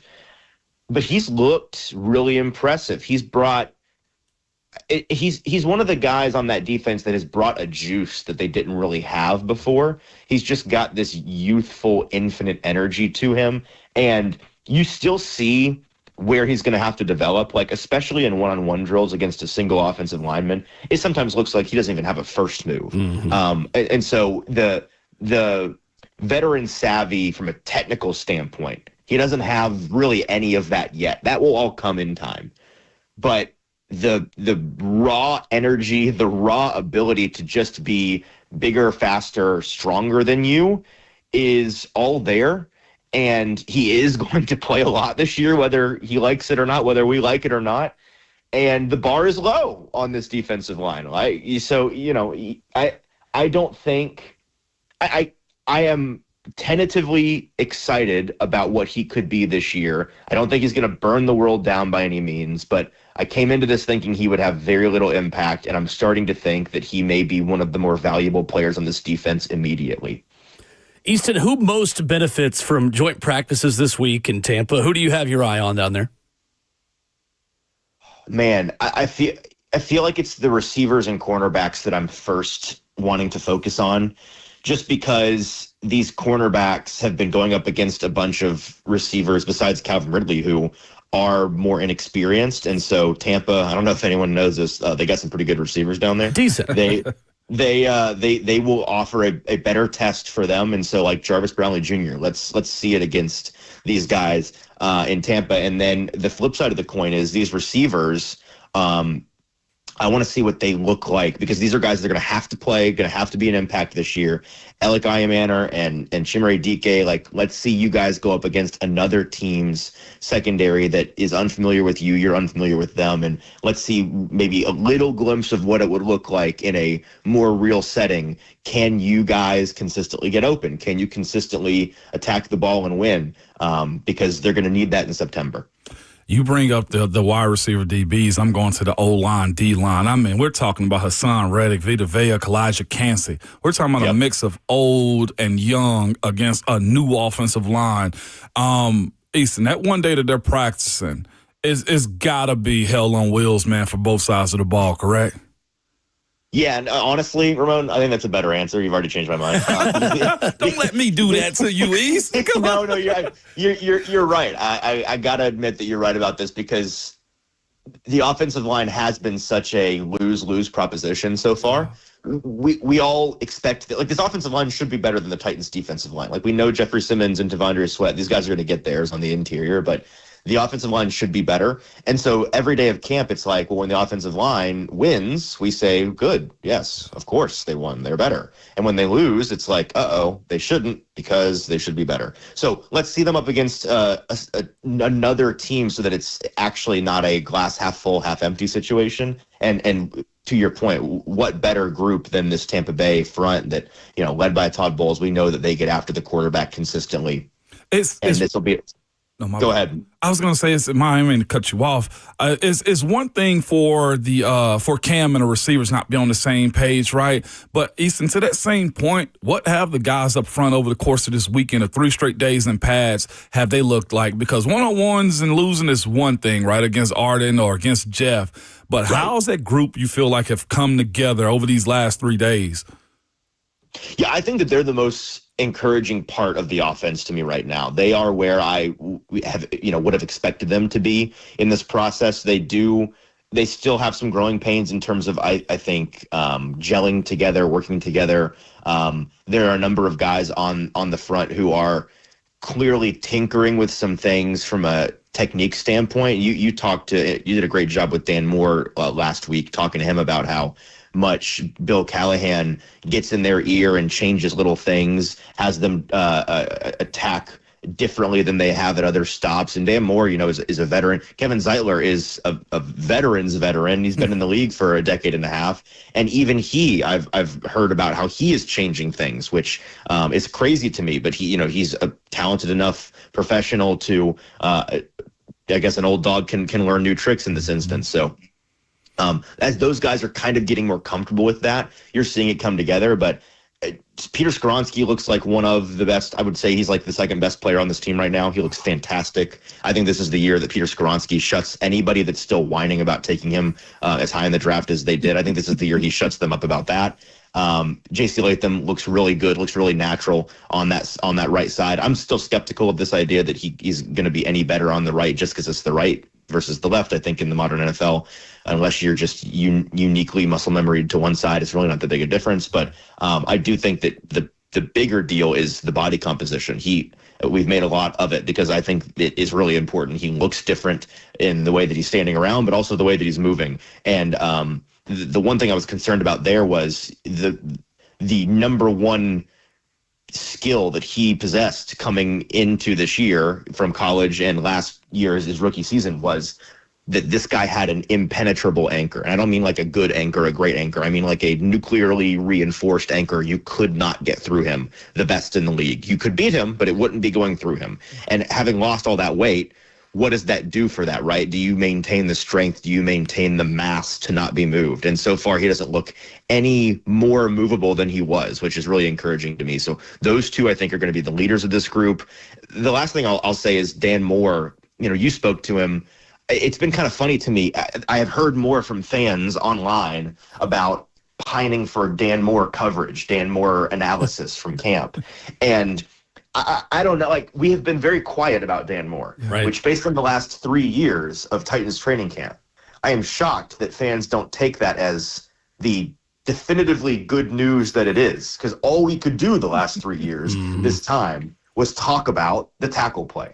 The fact that we are not noticing it, the fact that it is boring is such a fantastic upgrade from what you have.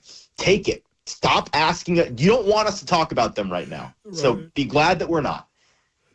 I like it. Perfect. Easton Freeze joining us this morning on Ramon and Will, A to C Sports at Easton Freeze, where you follow him on Twitter. Great stuff as always, Easton. Thanks so much. Thanks, Easton. Thanks, fellas. Talk to you soon. All right. Easton Freeze with us this morning, talking about Titans training camp. Good perspective, more to react to there as the show continues this morning. But coming up, Ramon, I've got a concern out of Vols fall camp. A headline over the weekend I did not like that we will react to coming up next.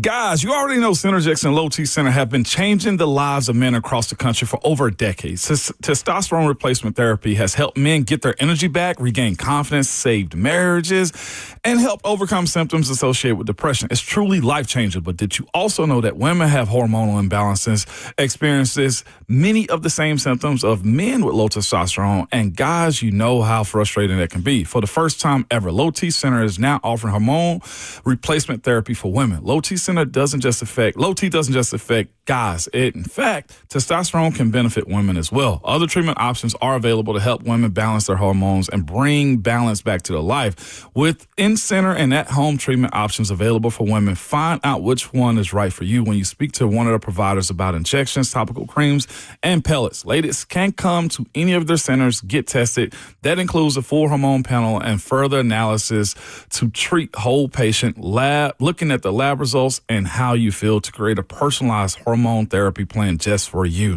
So ladies and gentlemen, I'm asking you, just imagine how much better you'll feel with hormone level when your levels are tested. And guys, if you haven't taken your T-test, then what are you waiting for? Ladies and gentlemen, it's time to take control of your health with Synergix and Low T Center. For more information about men getting their lives back or women balancing their hormones for a better you, or to book an appointment, head over to fixmylowt.com. That's fixmylowt.com, and you'll be glad you did.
The Nashville real estate market is chaotic. It is crazy, and you need somebody local here if you're looking to relocate who understands the market and understands your goals and what you need. You need my friend Bernie Gallerani. What's going on? It's Will Bowling. Bernie guarantees to sell your home in 30 days or less, or he'll buy it.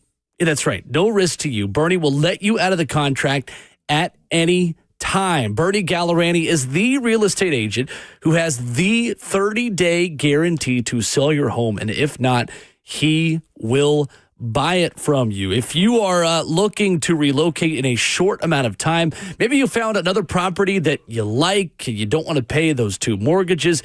Maybe you just need to access the equity from your current home to fund the down payment on a new one. My friend Bernie Gallerani will take care of you. He is the only real estate agent I have ever personally endorsed. I believe in what he can do for you here in Middle Tennessee. You can call him directly on his cell phone, 615-428-2644. The only Nashville real estate agent recommended by Barbara Corcoran of Shark Tank as well. Get the 30-day guarantee on your side by going online. Check out Bernie at BernieGallerani.com or call him on his cell phone, 615-428-2644. That's Bernie Gallerani, 615-428-2644.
Wrapping up the first half of the show on Ramon and Will, fueled by Scooter's Coffee. Coming up, Stephen Godfrey in studio for the 8 a.m. hour.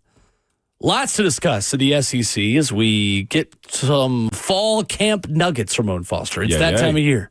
It's nugget season. It is. And we'll take these, too. Nuggets are great. I don't even eat any sauce. That's right. Nuggets are a good snack. Absolutely. Maybe not enough to sustain you for a full meal, but nuggets have their place. Yeah, these football. Yeah, that's right. Thanks, Andy. Thanks, Andy. There's one nugget at a Tennessee camp I don't like, Ramon. What is it, man? Mike Matthews and Chris Brazzell both sidelined due to injury last week. Yeah, that's problematic, man. Both day-to-day, reportedly. Eric Kane of AllQuest writing that Brazzell is expected to be back this week. Mike Matthews was out over the weekend while the media was on hand. He is dealing with something that is day-to-day. Ramon, yesterday, Tennessee had 5 scholarship receivers at practice. Yeah. Concern level for you on that is what? It would be about an 8. Just full transparency on my end, because we knew this coming into the offseason, too. My mindset is this, Will, is get your tight ends ready. Okay? Like, get your tight ends ready. Get your backs out of the backfield ready. Get your swing routes and all of that ready, because those guys have to have the durability that this offense demands. They have to also be able to put something great on tape for themselves, too, because there's a lot coming behind those guys, man, with Chris Brazzell in particular, and also the guy we've been asking about for, I feel like, 15 years now is Mike Matthews. Like, for him and his career and ability to get established as wide receiver 1, if that's what he's wanting to be, it has to start with an everyday process, Will. Like, getting behind and also looking at the idea of this being a quarterback competition, getting a feel for each one. It's that part of it that is really significant to me.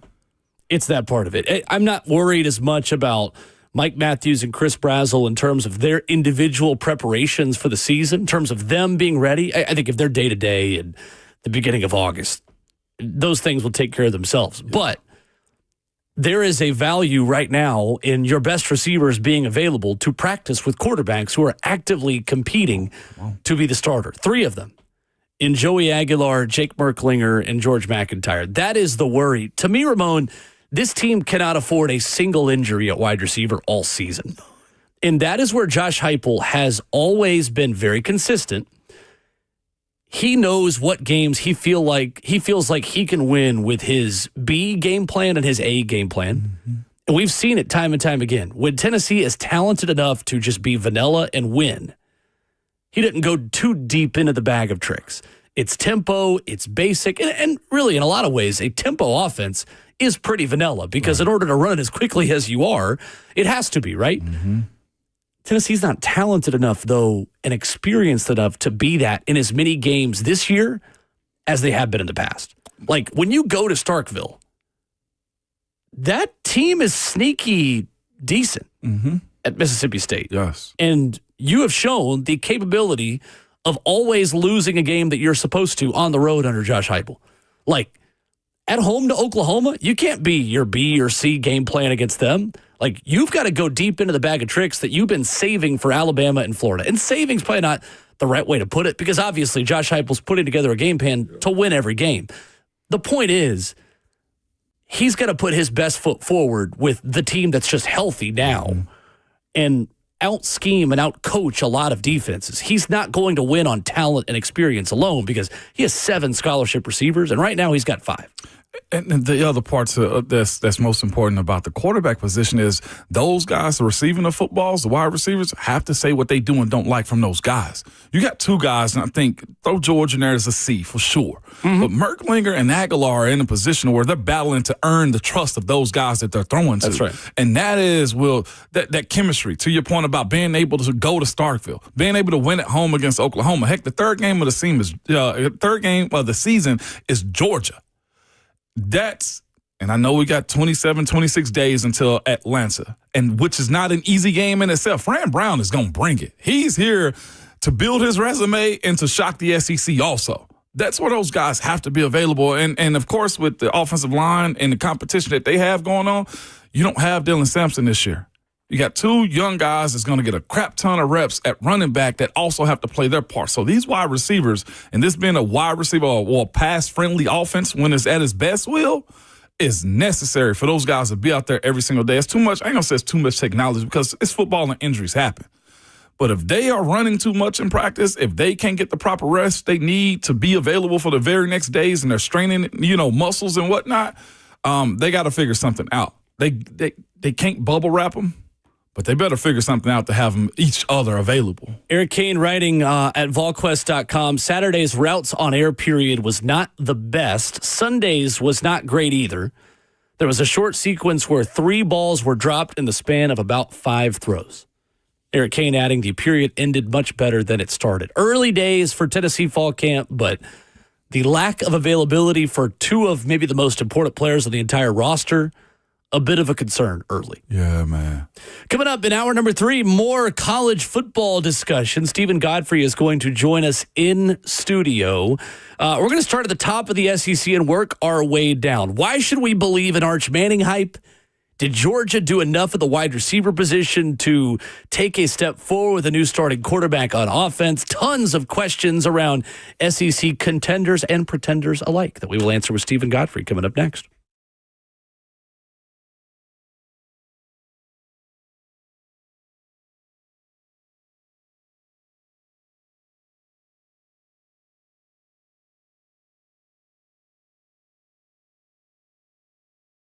Summer is a time to feel and look your best. Trust me, I know it, man. I'm working on myself too, but I'm not talking about your abs or tan. Guys, I'm talking about your hair. Yes, restore that bald spot, reverse your receding hairline, or add volume to thinning during Advanced Hair's once yearly saving summer event. Advanced Hair's simple one-day treatment begins to regrow your own natural hair the very next day, and they guarantee your new hair will grow. There is absolutely no one in hair restoration I trust more than Advanced Hair. Take advantage of your flexible summer calendar and get the most hair for your dollar. And I do mean that. Advanced Hair's summer sales event is on for a limited time, so get the details and schedule your free consultation today. You can call them at 629-348-HAIR. One-day treatment, life-changing results with Advanced Hair. Your new hair is guaranteed to grow. Again, check out their incredible before and afters and take advantage of the best offer ever. The numbers, again, is 629-348-HAIR or visit advancedhair.com.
It is 8:01. Good morning, live from the 104.5 The Zone studios. I'm Justin Hawkins. The Tennessee Titans made a couple transactions over the weekend as they signed offensive lineman Arlington Hambright and defensive tackle Josiah Bronson. In corresponding moves, the Titans waived wide receiver Ramel Keaton and defensive tackle Devontae O'Malley. It's officially game week for the Titans as they play the Tampa Bay Buccaneers this Saturday. You can tune in all week long for your coverage and previews. In other NFL news this morning, defensive lineman Austin Johnson is signing with the Jacksonville Jaguars.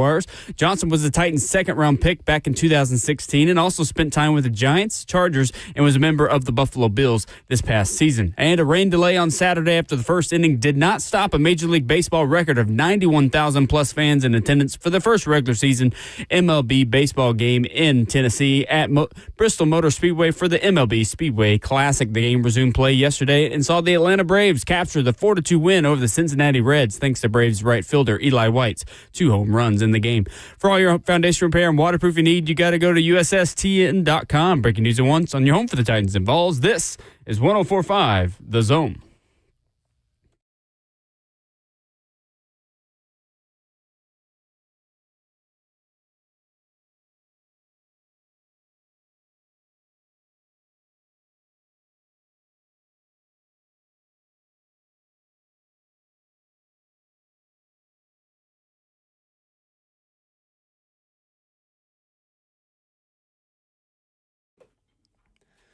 Ramona Will at 104.5. The Zone is fueled by Scooters Coffee, locally owned near you in Rivergate, Smyrna, Brentwood, Whitehouse, or Mount Juliet. Amazing people, amazing drinks, amazingly fast with the 11-year NFL veteran and Vol Network analyst Ramon Foster. Justin Hawkins, our producer. I'm Will Bowling, joined in studio this morning by our good friend Stephen Godfrey, talking a little bit of college football on this off day of Tennessee Titans training camp. Godfrey, what's going on? Good morning. All right. August 4th. Yes. I'm on my way in here. Uh-huh. I feel like I'm being received in this relationship from y'all because I thought that was a very measured Vol segment. Okay. But then Growth. We're worried about Mississippi State. Have we gone too far in the other direction? I think it's more this team isn't good enough to just pencil in any SEC wins. Okay. Maybe that one. Okay. Okay. Fair enough.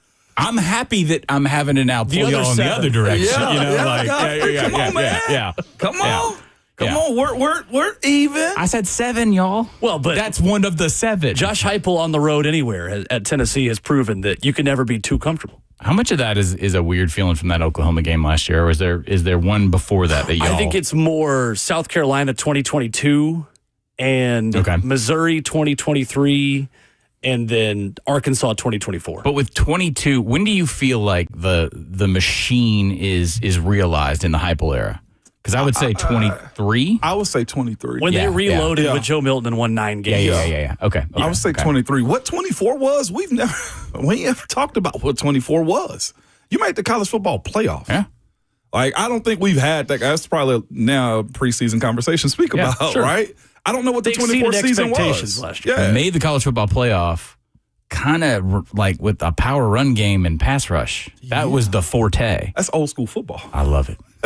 It's God-fearing. You want to talk about James Pierce for an hour. Let's go. If you had told Josh Heupel that when he was the offensive coordinator at Missouri, that he would swallow his pride enough with his system to do something different and help out his defense, I think he would have chuckled at the very least.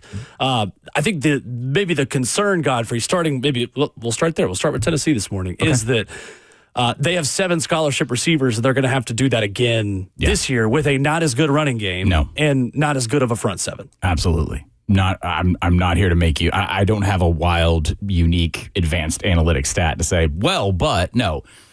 This is a fundamentally less talented team. But even statements like that, it's all about context and perspective, right? I still don't think you are below the sort of invisible line of when I said, like, all right, when did it officially arrive? So we said 23, right?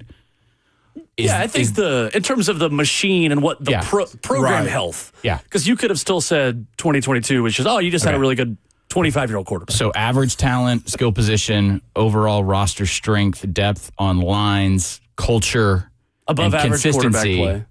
I think you're still above that sort of invisible line from, like, if you said it arrives after 22. I've said this on the show before, but I will repeat myself again because I just this year feel the need to be nice to the Vols.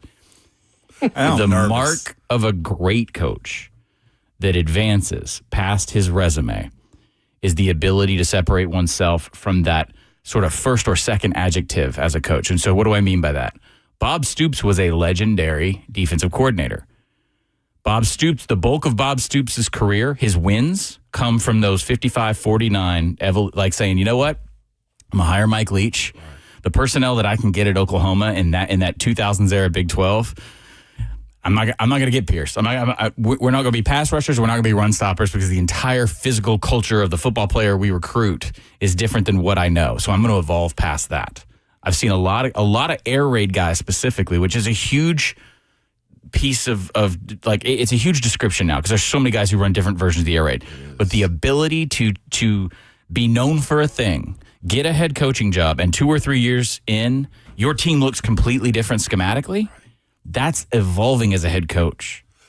Is that also a better place to be at? Considering, again, the air raid, I feel like I've been told, has its limitations as to what you can do moving forward in it.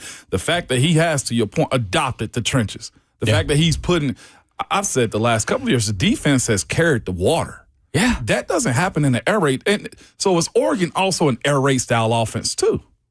The Ducks, with how they play football too, because it's a different... Yeah. It's a different perception of them than it is Tennessee. But to be quite honest with you, it's the exact same thing. Their defense has put numerous first-round draft picks over the last 3-4 years in itself, too. Right. That says a lot about what, to your point, the operation of air raid is. Like, it's somewhat gets a bad connotation. We're looking at right now also. That's not a bad comp. Deontay Thorne is looking like a pro in the Raiders training camp right now, too. Like, he's looking to be a 4th-round gem for them. So it can translate over from what we're doing depending upon the athlete in itself. That is, I really like where you went with Oregon because I've never really thought about it in the context of Tennessee. Couple things here really fast. The book on Oregon from the time anyone in America who's not from that part of the country starts recognizing Oregon and Dennis the helmets Dixon. Dennis Dixon, right? So Chip Kelly, Helfrich was really just an extension of that. So the fastest way to summarize that, and I was at the 2014 National Championship, sitting on the sideline and watching physical difference in line play. So that's what dictates that game. Marcus Mariota, Heisman quarterback. Yeah. So that wasn't your problem, right? We talk about DeAnthony Thomas, you talk about all the receivers. Like we were good, right? They had corners too that would go to league. The difference was always, we'll just beat them up.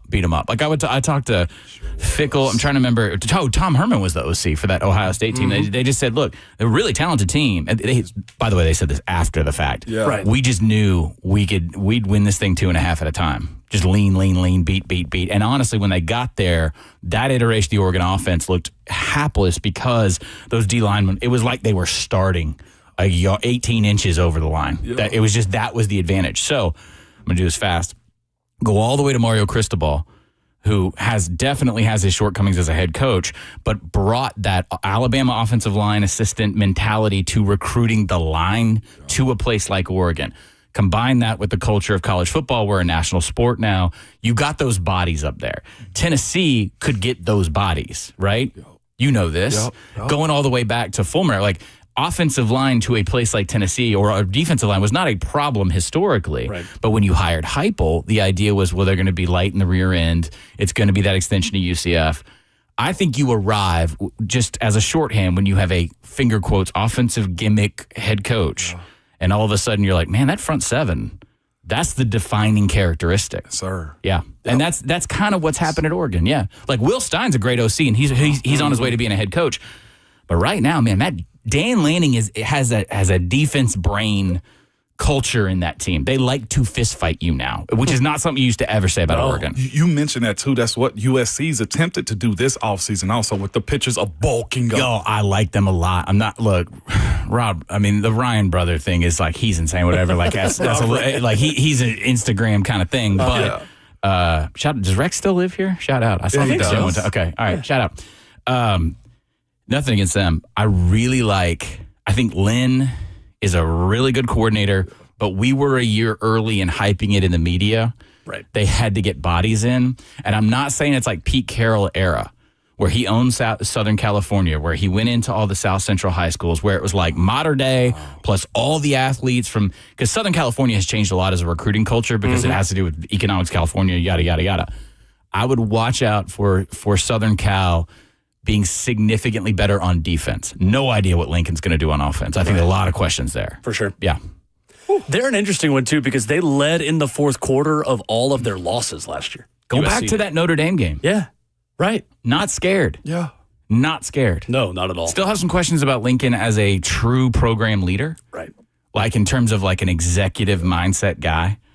Like Dabo's not exactly a guy I'd probably sit across a dinner table and have a lot of agreeable conversation with, but I don't doubt his ability, honestly, to move as an executive over a program. Exactly. Lincoln, I still have some serious questions about. Lincoln's always been covered by the young, talented quarterback, too. That's his excuse. He get them young. 3 in a row, And Heisman. then he get them out quick. Dude, 3 in a row Heisman. That's what I'm saying. You can't argue against it, but He it gets also credit. covers up. Right. Like, he gets credit for it, but you're right. Like, how many other cracks in the foundation of things he was getting away with did that totally just... Well, he and Baker were not Covered up. copacetic for a while. Like, there was some friction there. I'm not saying it's perfect, but it's funny. I'll take it back to the SEC for a second. I think LSU sort of stays in that referendum state because of getting Brian Kelly, but not, it looks like, are they doomed to a 10-9 win purgatory where they're good but never great? Same thing he did at Notre Dame. Right. But they wanted Lincoln that whole time. Mm-hmm. So does Lincoln bust at USC before one of these other SEC jobs goes out? And that's more of an Oklahoma question ultimately. And also an LSU question. Again, of Really? What if can you they were, get their guy eventually? What if you are damned, like cursed, to never lose? Like your floor is 8-9 wins, but your ceiling is now. Keep in mind, this is I'm not doing this out of thin air. Yeah. Right. Every coach in the modern era has won at least one national title in Baton Rouge. I just spent the weekend with all my LSU in-laws. I love this. Is They're in it. Oh, it's They're in it. It's so good. It's so good. So this is what I wanted to do here in our next segment is go through the teams beyond Georgia and Texas who we feel like are the two front runners. Who is for real and who is not? Who gets swallowed up by the SEC schedule? The likes of Oklahoma, Ole Miss, A&M. I'll throw Auburn in there. I'll throw South Carolina in there. Yeah. The middle of the SEC. Who is legit and who is going to not meet expectations? And y'all are going to middle tomorrow. We are? Yeah. Live We'll from do a MTSU practice tomorrow. we'll do a little segment prep. Perfect. Group of 5. I'm a sicko. do it. I like I'm a it. sicko. Stephen Godfrey in studio talking college Said I'm a football under sicko. Moan and Will.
Ramona Will on 104.5. The Zone is fueled by Scooter's Coffee. In studio with our good friend Stephen Godfrey talking college football.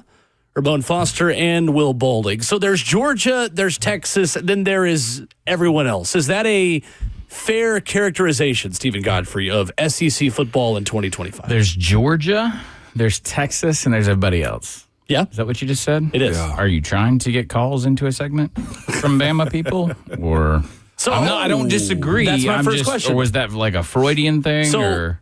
Alabama is interesting to me because on paper, you look at blue chip ratio, you look at Ryan Grubb coming in on offensive coordinator. Yep. There is, I think, a discussion to be had in Alabama where people, and I'll put ourselves in this equation as well, who talk into microphones for a living, have given Alabama problems last year and blamed them on Kalen DeBoer that may have still happened under Nick Saban. Like some of the penalties, some of the weird mistakes, some Yes. of like the issues on that team last year also might have happened under Nick Saban because they had penalty problems and they had rough quarterback play at times under him as well. So how much of Alabama they had as a program? They had a, sorry to cut you off. No, they had you're a good. center snap exchange problem in the Rose Bowl, which is still mind blowing. That something that fundamental is the last that defines the last Nick Saban game. Right. That's insane. And that's a center that just won the national championship as well at Ohio State. Yeah. And Seth McLaughlin. So where are you in Alabama on paper? There are a lot of guys that could have gone pro on that defense last year, but didn't. Yeah. Like LT Overton, who are back, and Latham, who's back on the defensive front and all those things. How good can Alabama be with a new play caller who was supposed to be there originally when Kalen DeBoer took that job in Ryan Grubb? Yeah, and I've heard weird sort of, again, like not to blame talk radios. I always call it like a talk radio thing. The Grubb deal was just that he made a play at the head job over there and was also in the run for other head jobs. And it wasn't a break with DeBoer or anything like that. That thing kind of got twisted and message boarded out. It was just like that guy, as we all do, looked for the best career opportunity possible. But now he is back in a comfort zone with that staff and those guys. And I don't necessarily think the play calling was the problem last year. I love that we're sitting here talking about a problem. Well, they won 9, right? Exactly. Like, come on, y'all. This is insane. Right. It's just stupid what the standard is there. So I can tell you that NIL is catching up, but if you notice, I did not say caught up. Mm-hmm. I think they were flat-footed. If you go back and, you guys could use Tennessee as an example. I'm kind of thinking of a couple different programs that I'm familiar with in my head. I would say they were almost a solid 2 cycles behind. Right. And some of that was to do with the old boss. I don't think that, let's say he stayed for whatever reason. Let's say they beat, Okay. They beat Michigan, they would have trounced Washington. Ironically, he would have beaten DeBoer. Mm-hmm. Okay. So I think he maybe is still here. Just, I don't know. Maybe. I think they would be in a situation similar to what Clemson went through in terms of the personnel's perception. Because I covered this at length in the miniseries we did last year, Who Killed College Football. That was kind of our narrative jump-off point. We needed a way to get into all these big issues, and we wanted to do something that was happening, and it was Nick claiming about the NIL was breaking the sport or horrible for the sport or whatever. The reality was when I went to Tuscaloosa last spring and was talking to people, they knew probably a year back, like, we got it. We're a well-funded organization. Anything that once we build, we take care of, Dodge Chargers magically appeared over the years. He said they didn't do that. Gasp. He said it. Shocking. Wait, just as an aside, why doesn't Dodge just do an ad campaign for college football? calling the thing? They should. And they're bringing back the Hellcat, too, the SRT. Yeah, it shouldn't be the Nissan Heisman House. It should be the Dodge Charger Heisman. Oh, man. Should be the Dodge Charger condo in somebody's uncle's name. That's right. House. How many Nagurski awards were fueled by Dodge Chargers over the years? Let's go down the list. It's the official vehicle of the SEC, but I guarantee ain't nobody in Birmingham signing that ad deal. Listen, if you go on any college campus, I left UT one day. Okay, I spoke to him this past summer, and all you heard, vroom, Yeah. vroom. And now that baton has been driven via a Hellcat to Athens, Georgia. It's That's a separate conversation. 20 miles over the limit. Seriously. Or 40. Hey, they're living, okay? They're living good.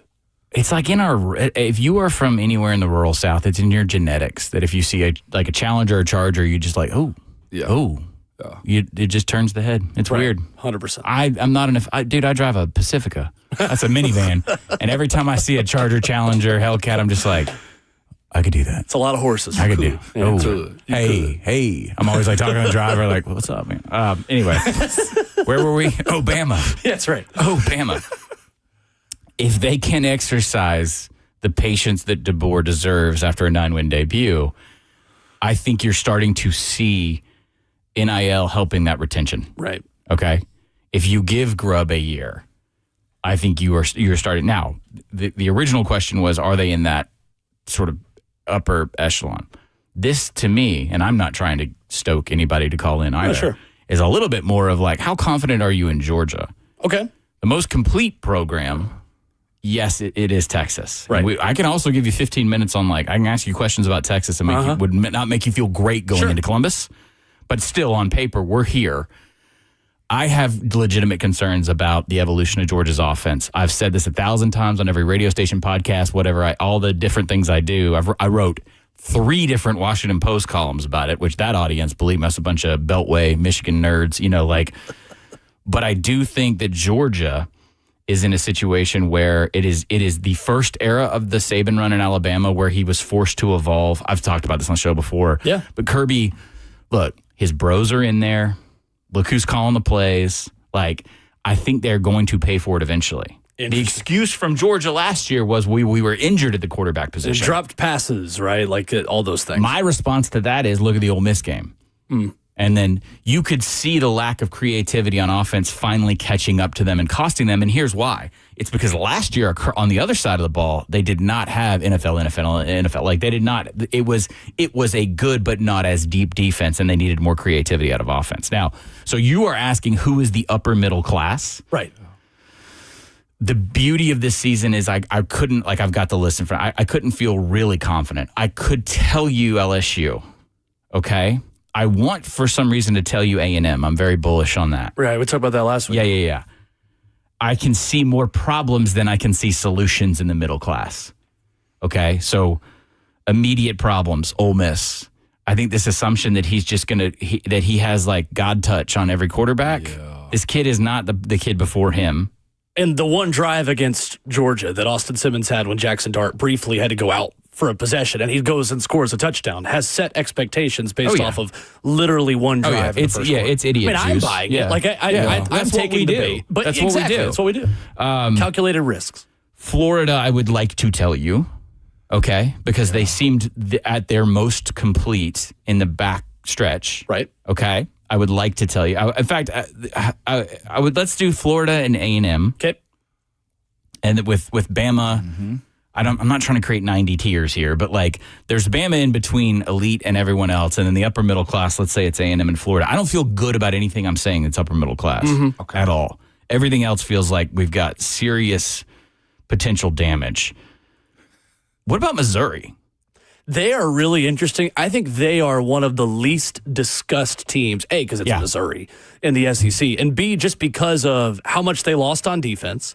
Obviously, a second year without Blake Baker. They weren't as aggressive last season in terms of their blitzing, in terms of the way they tried to get after you. But Bo Pribula at quarterback is not an empty chair. No. By any stretch of the imagination. And Eli doesn't get to your point, and by the way, they're aware of that in that program, that they are weirdly an SEC football program that just does not get SEC shine. Right. Offensively, they're going to be great. The Baker thing to LSU, I wonder, and this I haven't done depth chart homework. I wonder if we're in that same situation like I talked about with USC. So it's year 2. Right. We've fit our personnel a little bit better. I'm curious there because BK is at his best when he is just delegating to his max, meaning really trusting coordinators to do their work. So you have a Heisman caliber quarterback on one side. I think Baker unfairly took the brunt of the criticism for not being able to turn things around last year so quickly.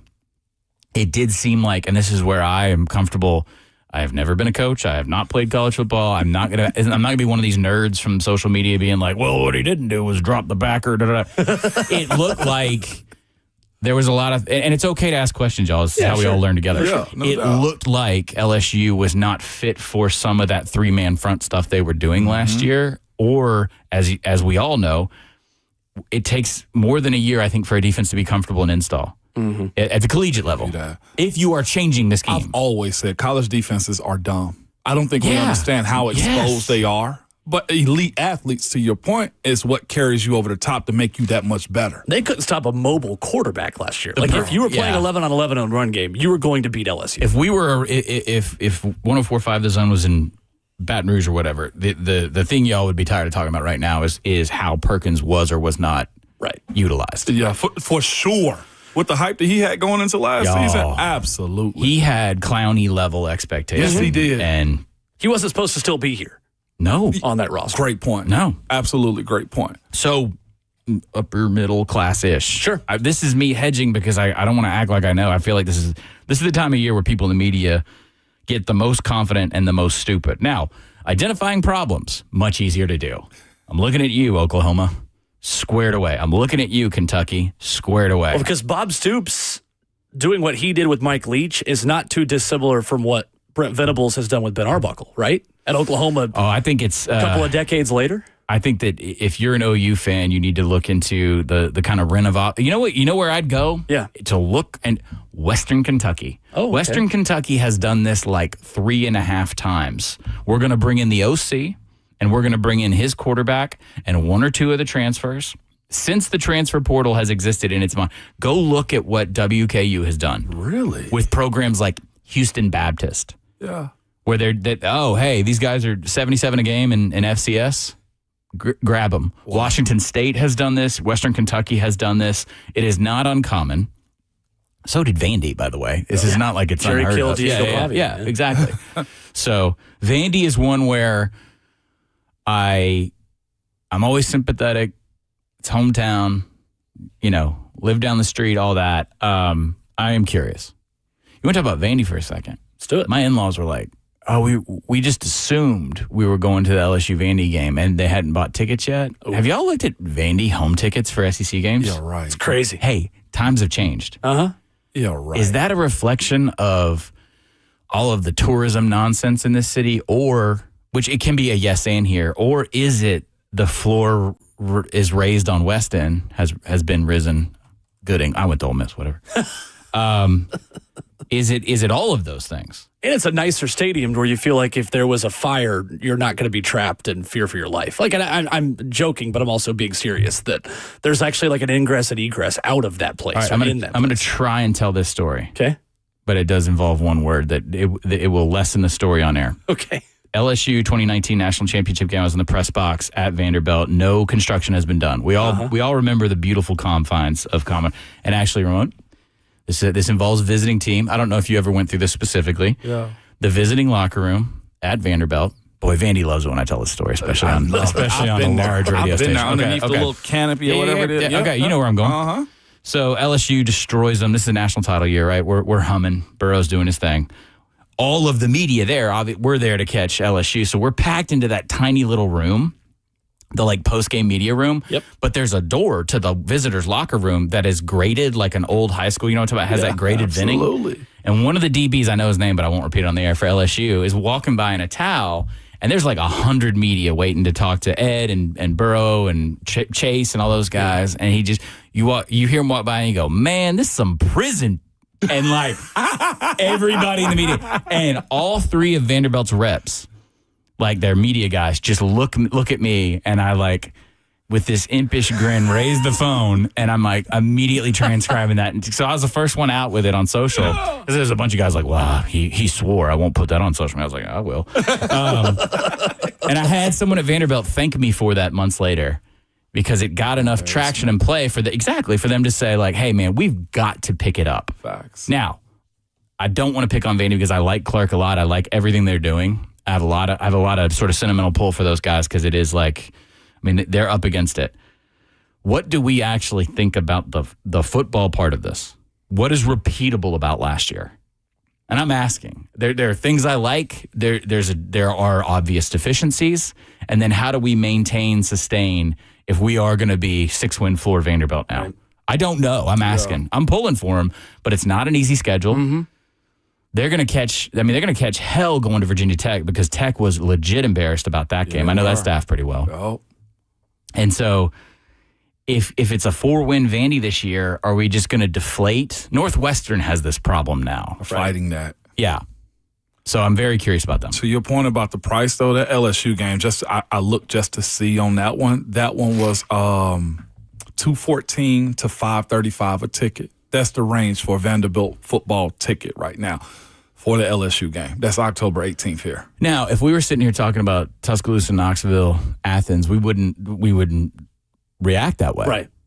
But we all know for years people have come in here, copped a $20 ticket, and watched their team win by 30. Well, and for years, people have bought season tickets, sold them on the resale marketplace for the whole season, and then just gone to the one game they want to go to. My business partner at Phantom Island, PhantomIsland.show. Yep. Ryan Nanny, Florida graduate, lives closer to the stadium than I do. Bought season tickets. He's like, I might take the kids once or twice, and then he made all of his season ticket money plus selling the Alabama game. Yeah. He in our office, you know what they send every season ticket holder is this like framed photo version of a commemorative ticket of Clark with his fist up. Yeah, which is awesome. As a Florida girl, we all love that game. Okay, I mean, even let me ask the Vols. Like, y'all were good with that, right? Talking about rooting them on. It was a great day. Yeah, right. Okay, Absolutely. y'all are anchoring down. I'm following social media on that one. It was a great day until Tennessee lost to Arkansas hours later, but we don't talk about Oh my God, that was the same day. That was the same day. There was not a lot of celebration you could have that And they day. ran with it. They did. Look at us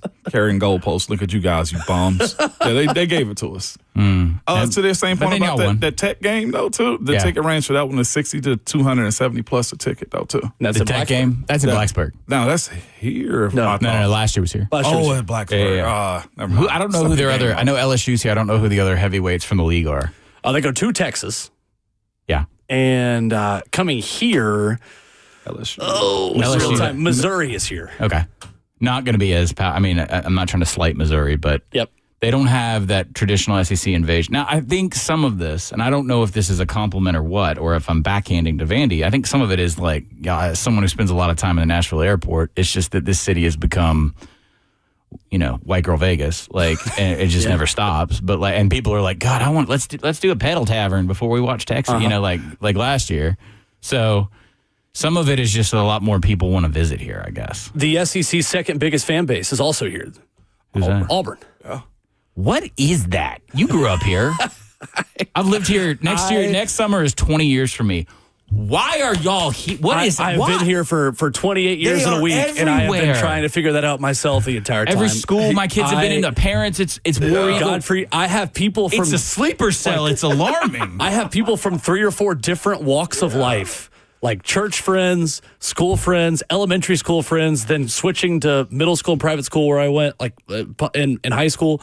All of them have Auburn connections. They don't know each other. And then they all met each other in Auburn. Now they're friends. Everybody got a church connection, went to Auburn. That's right. Yeah, they organized all those non-denominational guitar churches. That's all Auburn. It's all part of the conspiracy. It's Auburn family, because Auburn a family place that all big in. can all be family. Yeah, exactly. Nothing weird about that. What is wrong with y'all this morning? Thing is, though, and it is interesting, on paper, maybe the best wide receiving core in the SEC. Yeah. Horatio Fields, Eric Singleton, Cam Coleman. I did not include them in the assessment. Right. It is It is the most talent he's had. I still feel indifferent about the defense.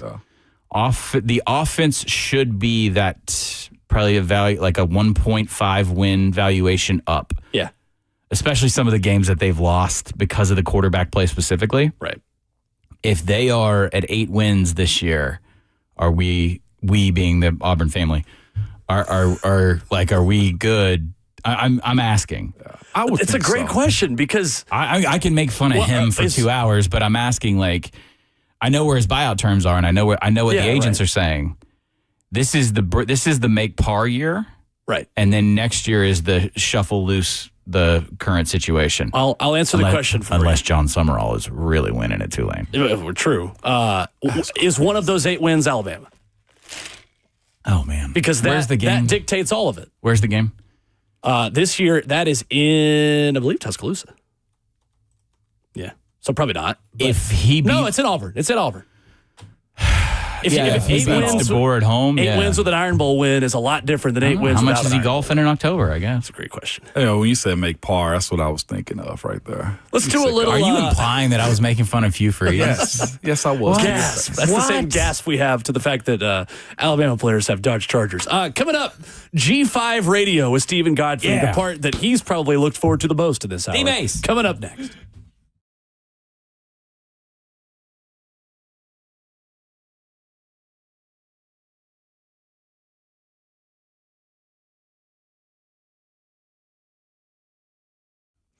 Two Rivers Ford wants to tell you about Zero. That's right. Zero as in zero money down, zero payments for 90 days, and 0% financing for 48 months on most models. Oh, and zero on regularly scheduled maintenance because the Two Rivers is throwing in a 2-year complimentary maintenance plan, okay? It's the Zero Summer Sales event happening right now at Two Rivers Ford. And at Two Rivers Ford, their sales team, they don't work on commission, which means there's zero pressure when you're shopping for a vehicle. I've done it myself. It's exactly as I just told you. No pressure at all. And at Two Rivers Ford, you'll get zero surprises because they are honest and transparent all the time. They're A-plus members on the Better Business Bureau, and they've been family owned since 1983. What you see is always what you get at Two Rivers Ford, which is why Two Rivers Ford is the South's most trusted Ford dealer. So get to Two Rivers Ford for the Zero Summer Sales event today because the sale ends September 2nd, and be sure to tell them that Ramon sent you.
Ramona Will, 104.5 The Zone, wrapping up hour number 3 this morning. Stephen Godfrey in studio. The Monday roast coming up in 15 minutes. Your chance to complain. Steve Palazzolo, the 33rd team, going to stop by in town, doing the rounds for training camps, and he'll talk some Titans with us coming up in about a half hour in hour number 4. We are live tomorrow from Murfreesboro. Going to talk a little bit of MTSU football, a little Middle Tennessee football with Derek Mason going to join us bright and early, 6:15 pre-practice tomorrow. You want to do a little G5 minute here, Godfrey? I'm helping y'all prep Middle Tennessee football. I'm helping y'all prep. Yeah. Where are we going as far as what do we want to know about Middle? And let's discuss this. We'll have a little editorial Saw meeting. the new facilities. That's an era I feel like the Overdue. G5s, yes, most definitely have to get on board with. Does that help with recruiting at that level for those guys? I think it has to help Middle. Okay. Because I called it, for years under the previous staff, I called it the sleepiest Group of 5 program in the nation. Wow. Did not really aspire to market themselves in the growing Nashville metro boom. You know, when this city was called It City, 10 years ago, you'd have never known it at Middle Tennessee. And not from a university perspective. I think they've done a great job. In fact, we just hired an intern from MTSU. There you go. At our podcast company. Nice. But I think as a football program, they got a long way to go. So here's what I'm curious about with Mace. Massive amount of turnover again, personnel-wise. Is this the norm at the Group of 5 level? I'm really curious, can he run schematically what he probably always wanted to at Vandy? And I don't know if y'all saw them last year much, but like that offense was bad. Right. So does he? I'm curious if he regrets. They kind of went with a let's rip the Band-Aid off entirely. Let's go young and let's get maybe our guy mentality starting freshmen, sophomores everywhere, almost everywhere. Sure. And let's just see what happens and at least get them the reps. Because now they've got a hole to dig out of that, you know, you could say the positive thing you could say about stocking them was that they were kind of always middle of the road. You didn't have these crater years. So I'm curious about that. I want to know what the sell is. Mace is no fool, man. He's been around this game a long time. He's coached at every level. How is he selling Middle and how is he selling a G5 CUSA experience? Because if I'm being recruited at that level, knowing that if I'm all Conference USA, well, then my agent now is going to get me. I'm going to transfer to, Missouri or somebody like that by my senior year. Does that make a place like Middle more appealing if I've got a guy like Mace? Yeah. I'm also, these are my gentle suggestions for Middle on how they recruit. I'm very curious what the mentality is because what a lot of G5s are doing right now is resisting modernity and saying, this is a 4-year, okay. All of that nonsense at Marshall last year with Charles Huff and them basically telling a coach he's fired before he wins them the conference championship and then him turning around, taking a job in the league and taking like 17 of his starters with him was because Marshall was like, we are the destination. And I think there's a humility that has to come at this level of saying like, all right, we got to understand how we fit into the larger puzzle so we can seize upon this talent, even if it's passed through. And if you're a G5 fan listening to this, I grew up on G5 football. Right. I love it. I actually grew up on FCS football with Georgia Southern, but I understand that feeling of you're a step along. You're not treated the same way.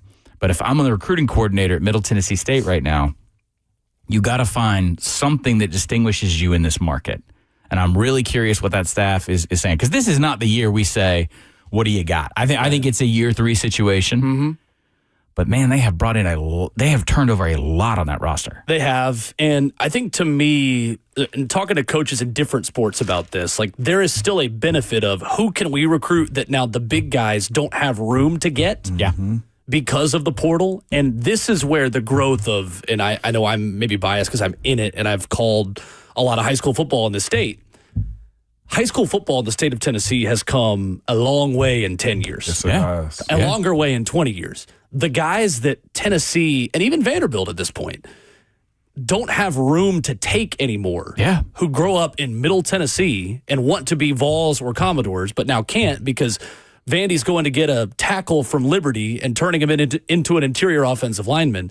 Middle could do a lot worse than getting that guy to stay home and say, hey, whatever happens after 1 or 2 years, if you're crushing it here, we'll worry about that then. But Those guys don't have room for you now, but we do. It's yes and, because you also have to be checking those rosters above you to see exactly who's coming down. It's the come home concept, which when Kane Womack, who's now Cody C at Bama, when he was at South Al, they had, excuse me, they weren't alone. There were a couple really smart G5 coaches that they were going to go in Mobile, talk to a 4-star who had offers from Auburn, Alabama, LSU.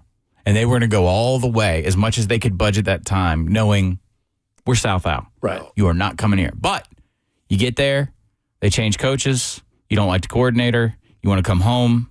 Mom and them around the corner. Right. Remember me? Yeah. That works, I think, to what you're saying, which is, look, especially where Murfreesboro sits relative to the amount of population growth. Crazy. Rutherford, Coffee County, all those places. You're right. You're dead right about the high school football in the state. I've been here 20 years. It was I mean, a joke is strong, but it was like, I'm from Georgia and I've lived in, even in Mississippi, where the talent was. There'd be a couple of good standout players, but the depth overall was just. Yeah, and I would exclude Memphis from that as well. But like Middle Tennessee high school football has come a long way, is what I want to say. A long way. So why not be the first stop? Yeah. Or call guys home. You could do a lot worse than just recruiting Rutherford County high school football teams. And Oakland and Riverdale alone. I mean, two powerhouses. And this is maybe not a question for Mace, but I'm curious, what are you doing at Middle to distinguish yourself as an experienced, period? I'm talking about, what am I doing? Okay, look, there's a lot of people moving here from all over the country. Right. New England, California, Florida, whatever, all over. God knows half Chicago lives here. All right? And you buy a house out towards, like, in between here and Murfreesboro. And you don't have an affiliation. Yankees don't care about college football, all that, right? Sure. Saturday, what am I doing to get those families out there? What is unique about Middle? Experience. Yeah. Everybody laughs about the blue turf at Boise, and now that Boise was a big destination spot for families to move to from California and Seattle and places in the 90s and the aughts, and now that built generational fans. Yeah, for sure. Right? What are you doing? This is not a Mace question. This is what I put it at the feet of Middle. Like, it's time to step up, be unique. Don't be afraid of failure. Do something unique and quirky. I'm not saying it's a blue field, but what is your blue field? Sure. It's so wide out there, too. Like, the opportunity for what Murfreesboro is huge. As somebody that's did a lot of baseball out in that area, that place is ripe, is what I would say. Yeah, there's a lot of people out there that are looking for something to do that maybe they don't have to drive to Nashville for. Yeah. I've done elementary school level basketball games out there where it's just far enough away where you're like, oh man. So you want something, if you live in the borough, you want something to do. I just think sitting on your laurels at that level, it's just like minor league baseball. And people get mad about that comp, but like the success story in this city, the Nashville Predators made an entire identity and brand and went to the Stanley Cup by taking folks who did not know ice from a stick, from a Canuck. Yeah. And turning them, but because they worked to be hospitable. Right. They worked to appeal to the uninitiated. And if you are at that level of college football right now, you better be in the entertainment business. Make it Orchard Park. Make it an event. Yes, for sure. Absolutely. Seriously. Something. I love it. Yeah. Well, that's questions for tomorrow. Stephen Godfrey with us. A little G5 minute here at the end. Good to see you, Godfrey. Appreciate it. Thank y'all as always. Coming up, Steve Palazzolo at 9:20, the Monday Roast, complaining about headlines of the sports world next.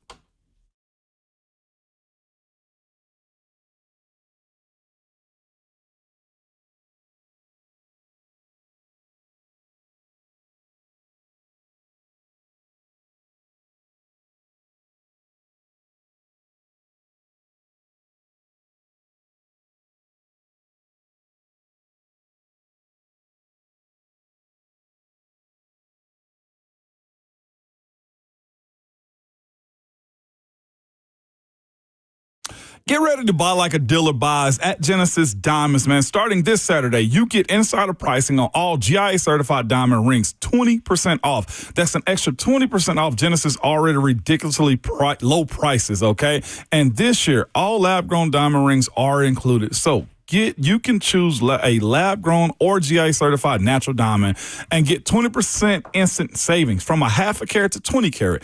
Every shape, every style, rounds, ovals, radiance, cushions, pears, emeralds, princess cut, it doesn't matter.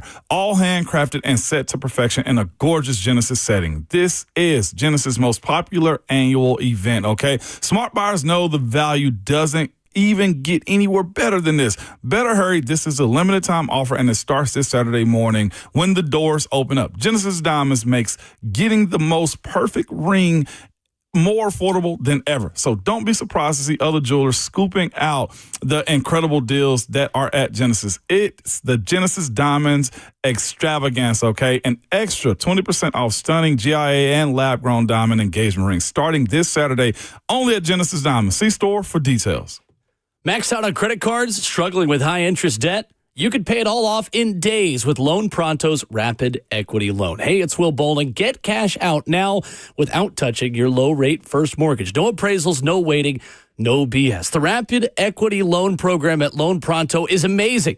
One Loan Pronto client just got $300,000 approved in under 24 hours. They paid off debt, renovated their kitchen, and cut their monthly expenses by $1,800.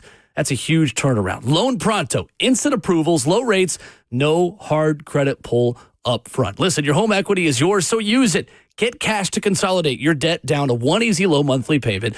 Call Loan Pronto now for a free instant appraisal for your home and see how much cash you can get today. Loan Pronto is A+ rated by the BBB and have nearly 2,500 five-star Google reviews. Their service is off the charts. Call now to start the conversation. 615-499-5780. LoanPronto.com. 615-499-5780. Get debt relief now. LoanPronto.com. Equal housing lender, NMLS 1661781. On approved credit, NMLS consumeraccess.org. Good people, it's Ramon Foster here, man. I was done with mosquitoes ruining my backyard fun, and I found a solution. Let me tell you about Mosquito Max from All American Pest Control. All American's Mosquito Max is your one-stop proven solution for both mosquitoes and year-round pest prevention. Save money and say goodbye to the itchy bites, man. Y'all know exactly what I mean. All American's Mosquito Max include a monthly mosquito missing, spider web removal, and perimeter pest control around your home. So make the change and finally enjoy your backyard. Y'all know the fall is for us, man, but go ahead and get it done. Don't let mosquitoes ruin your summer. Go to yuckbugs.com. That's yuckbugs.com and make the switch to All American Pest Control today.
It is 9:03. Good morning, live from the 104.5 The Zone studios. I'm Justin Hawkins. The Tennessee Titans made a couple transactions over the weekend as they signed offensive lineman Arlington Hambright and defensive tackle Josiah Bronson.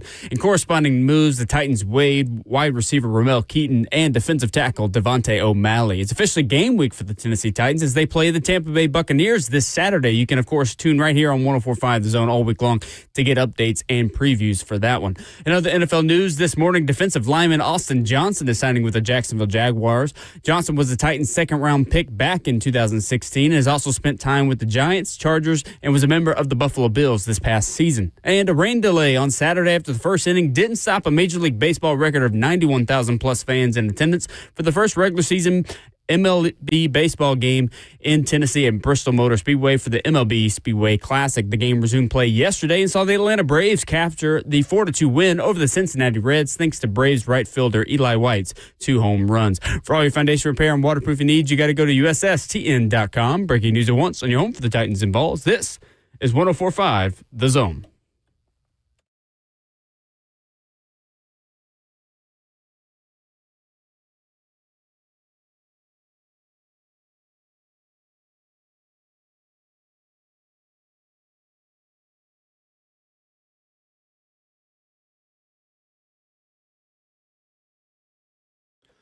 Ramona Will, 104.5 The Zone, fourth and final hour of your Monday morning, a preseason game week for the Tennessee Titans. Steve Palazzolo at Check the Mic and the 33rd team will stop by. He is in studio, and he will talk with us coming up in 15 minutes. A very sloppy week for the Titans offense specifically. We'll get Steve's perspective on what that means and how concerning it is.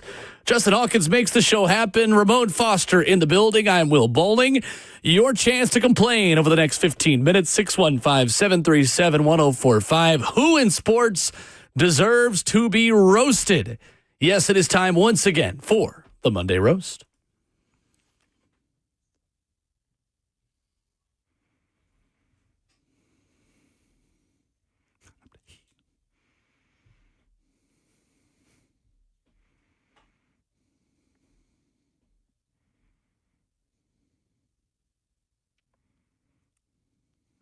615-737-1045. Ramon Foster, who is getting roasted for you this morning? Man, I'm going to start with us, the people that got to deal with it in itself, man. And that's this Cowboys fiasco that they have going on with Micah Parsons, man.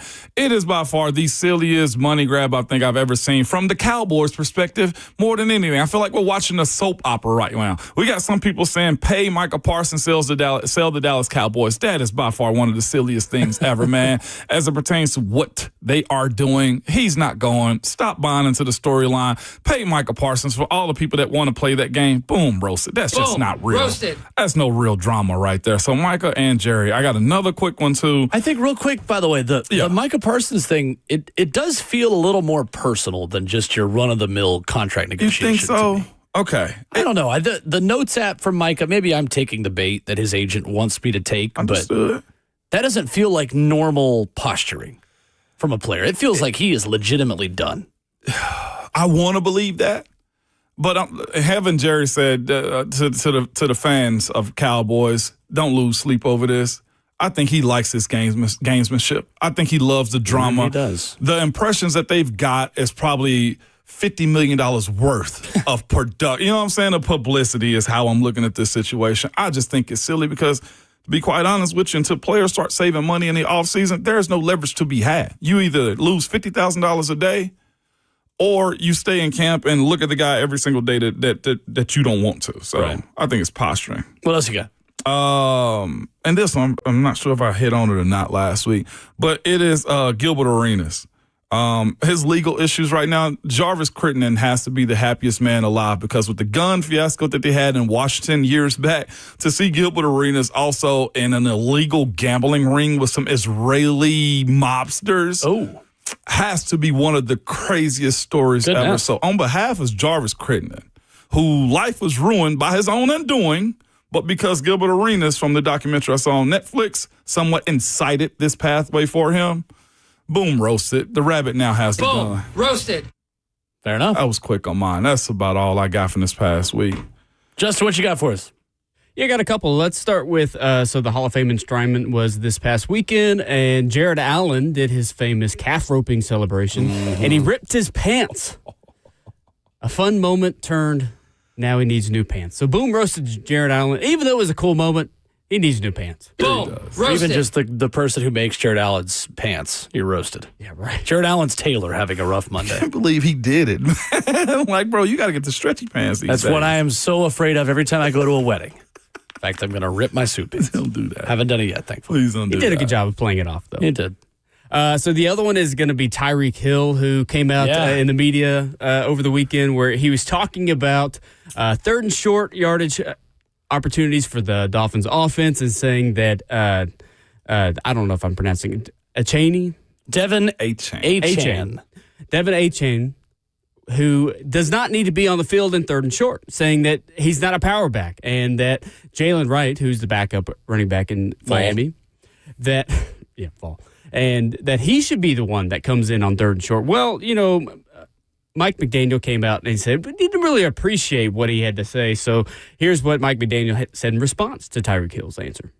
I thought it was genius reporting by Tyreek, seeing how we had a short yardage period that very day that you guys were in attendance for. And his suggestion was, I guess, congruent with Coach Studesville. That's exactly how we repped the backs in that short yardage period that very day. But we thought it was funny that he reported the news that wasn't news on that practice day in that short yardage period that you guys were all there too for. Sounds like Tyreek Hill just needs to keep his mouth shut and just allow the offense to do what the offense does, and that's what the coaches are doing. So Tyreek Hill. Boom, roasted. Yeah, maybe he should have been paying attention to who was on the field. That's fair. I love that. You also see Tyreek Hill talked about how important it is to be on time and then was late for the stretch period of practice the other day, or we just missed it completely. That's my diva wide receiver right there. Tell me everyone needs one, but he is the one. That's my diva wide receiver right there, Will. Heck yes. Got anything else? I got one more. I'll wait till you're done. I got one more, too. Okay. Mary Kay Cabot making headlines. Longtime Cleveland Browns reporter, Cleveland.com. A friend of the show. Mary Kay has been on this program before. Sure has. She made a great joke that people are taking issue with. Did you see this over the weekend? I saw just a snippet of it. So she was talking about Bill Belichick. Says, fortunately, I went to the school of hard knocks of the NFL because Bill Belichick was the first Browns coach I ever covered. Mary Kay Cabot says, you see, if you start out with Bill, no one can rattle you after that. If Bill didn't like something I wrote, he'd call and yell at me. If you asked a dumb question, he'd call you out. Eventually, I had to learn to stand up to him. During one of those yelling matches, I told him, if you don't have the footballs to say that to the guys, then don't say it to me. Bam. Quote, but now I totally understand why Bill gave me such a hard time. I was 28 at the time, and he just couldn't relate to a woman that old. No! Which is a jab at his 24-year-old girlfriend, Jordan Hudson. Jordan is how you pronounce it, actually. So Jordan then retweeted a tweet that criticized it, saying it wasn't very funny, and this is why no one trusts the media anymore, because they make jokes like... Jordan, honey. Let it go. Just take a deep breath. If you cannot be self-aware enough to understand how weird and how kind of disgusting your relationship is with the greatest NFL football coach of all time, then maybe it's time to log off and say goodbye to X.com. Jordan Hudson and New York Post writer who took issue with this and called it a savage shot at Bill Belichick. Roasted. Boom. Good. Roasted. It's really not that deep. It's good by Mary Kay Cabot. Very good. That was real good. She got the reaction she was looking for. Mary Kay is a pro for a reason. That was real good. Absolutely right. That's all I got. Oh, I thought you was going to do the ring thing. Do you want to do it?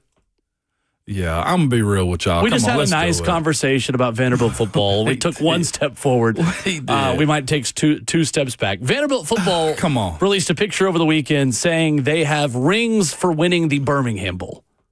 Ramon Foster, your thoughts? My thoughts is let's not do this. Hardware for history is the headline on this one.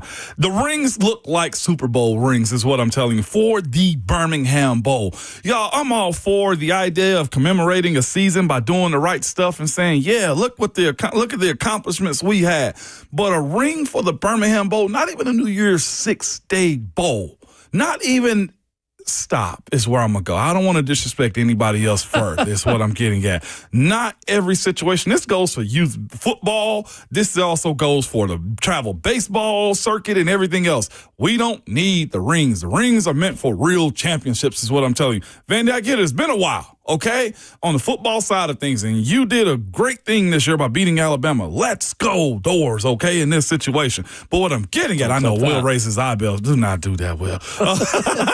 What I'm saying is this. Get the watch option, okay? Get a nice fossil, okay? And don't get a nice the ring. I love the fossil watches we got for the Outback Bowl is what I'm telling you. Do that. Don't buy a championship ring because here's the thing. Nobody on that team is going to wear that gaudy-ass ring around campus. They're going to get laughed at by their peers while they walk into chemistry 202 is what I'm telling you, okay? Boom. Roast it. Don't do it. Roast it. Also. Yeah, wrist wear acceptable. If it goes on your finger, maybe let's not. Bro. My only thing about this is you can't in the same month say we want to be a national championship program and then turn around and have rings for the Birmingham Bowl. That's what I'm saying. And Diego Pavia just did an interview tour and at SEC Media Days. And I feel like I'm punching down. I'm not trying to belittle we're just reporting the season they had. Well, no, Georgia Tech did the same thing. We're kind of going beyond reporting. Tech did the same thing, though. Georgia Tech did. They got rings for their bowl game or whatever they had. Yeah, I think in today's day and age where bowl games have never meant less, maybe the rings for bowl game thing needs to go to the wayside. And I would say that about Tennessee and the Outback Bowl, too. Yeah. What is it called now? The Relia Quest Bowl? It's the Outback Bowl. Like, maybe bowl game rings as a whole, unless you're in the New Year's Six, maybe need to be shut down. They need to be shut down. I'm not even talking about Vandy here.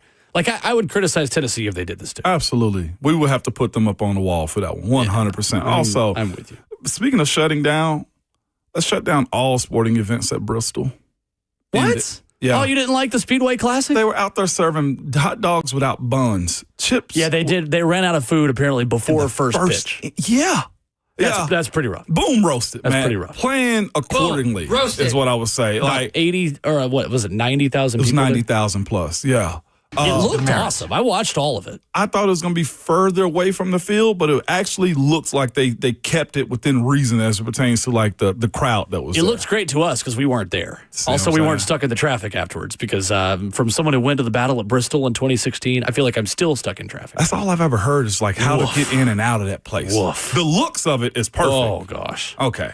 Coming up next, in studio, Steve Palazzolo of the 33rd team will join us. What a sloppy week for the Titans offense means at training camp. We'll talk to Steve about that coming up next.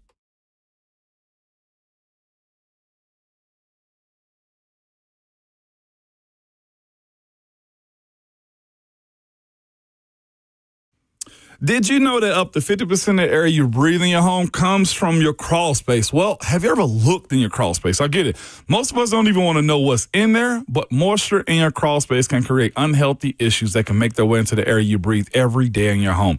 It's Ramon Foster, and this is where United Structural Systems can help you out. USS has been keeping homes dry and stable in Middle Tennessee since 1994, so you know they aren't going anywhere. Help control moisture and musty smells with the mold treatment and crawl space encapsulation that comes with the USS guarantee. Encapsulation helps reduce high humidity in your crawl space. It also helps deter mold and mildew and protects your crawl space from pests and wood rot. So turn your crawl space into a healthy space. Call USS for all your foundation repair and waterproofing needs, okay? It's the people that I trust. Their website is USSTN.com. That's USSTN.com. Or call them at 615-488-7855. United Structural Systems.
Ramona Will at 104.5 The Zone, fueled by Scooter's Coffee. Busy Monday, loaded Monday. Here on the show, Ramon Foster, Will Bowling, joined by our good friend Steve Palazzolo in studio. Check the mic wherever you download podcasts. 33rd team, always great to have him on. What's up? Good to see you in person. Yeah, it's good to be here. Like my annual tradition here during training camp to stop by. I appreciate it. Making the rounds, good stuff. There is, we're talking about in the break, there is excitement about Cam Ward. There is optimism about these new fun things. It feels like we've come back to reality a little bit in the last week. We've come back to reality of this is a rebuild. The offense has 7 new starters. Concern levels should be where on 3 straight, pretty sloppy, pretty bad practices for the Titans offense. Yeah, I caught yesterday's practice, and I'm told that was not, his best. Yeah. I know it wasn't great. That was maybe the worst one that he's had. A lot of third down defense, a lot of trickeration coming in from the defense that day. But I think every fan has to remember that QBs develop at just different timings, different levels, different development patterns.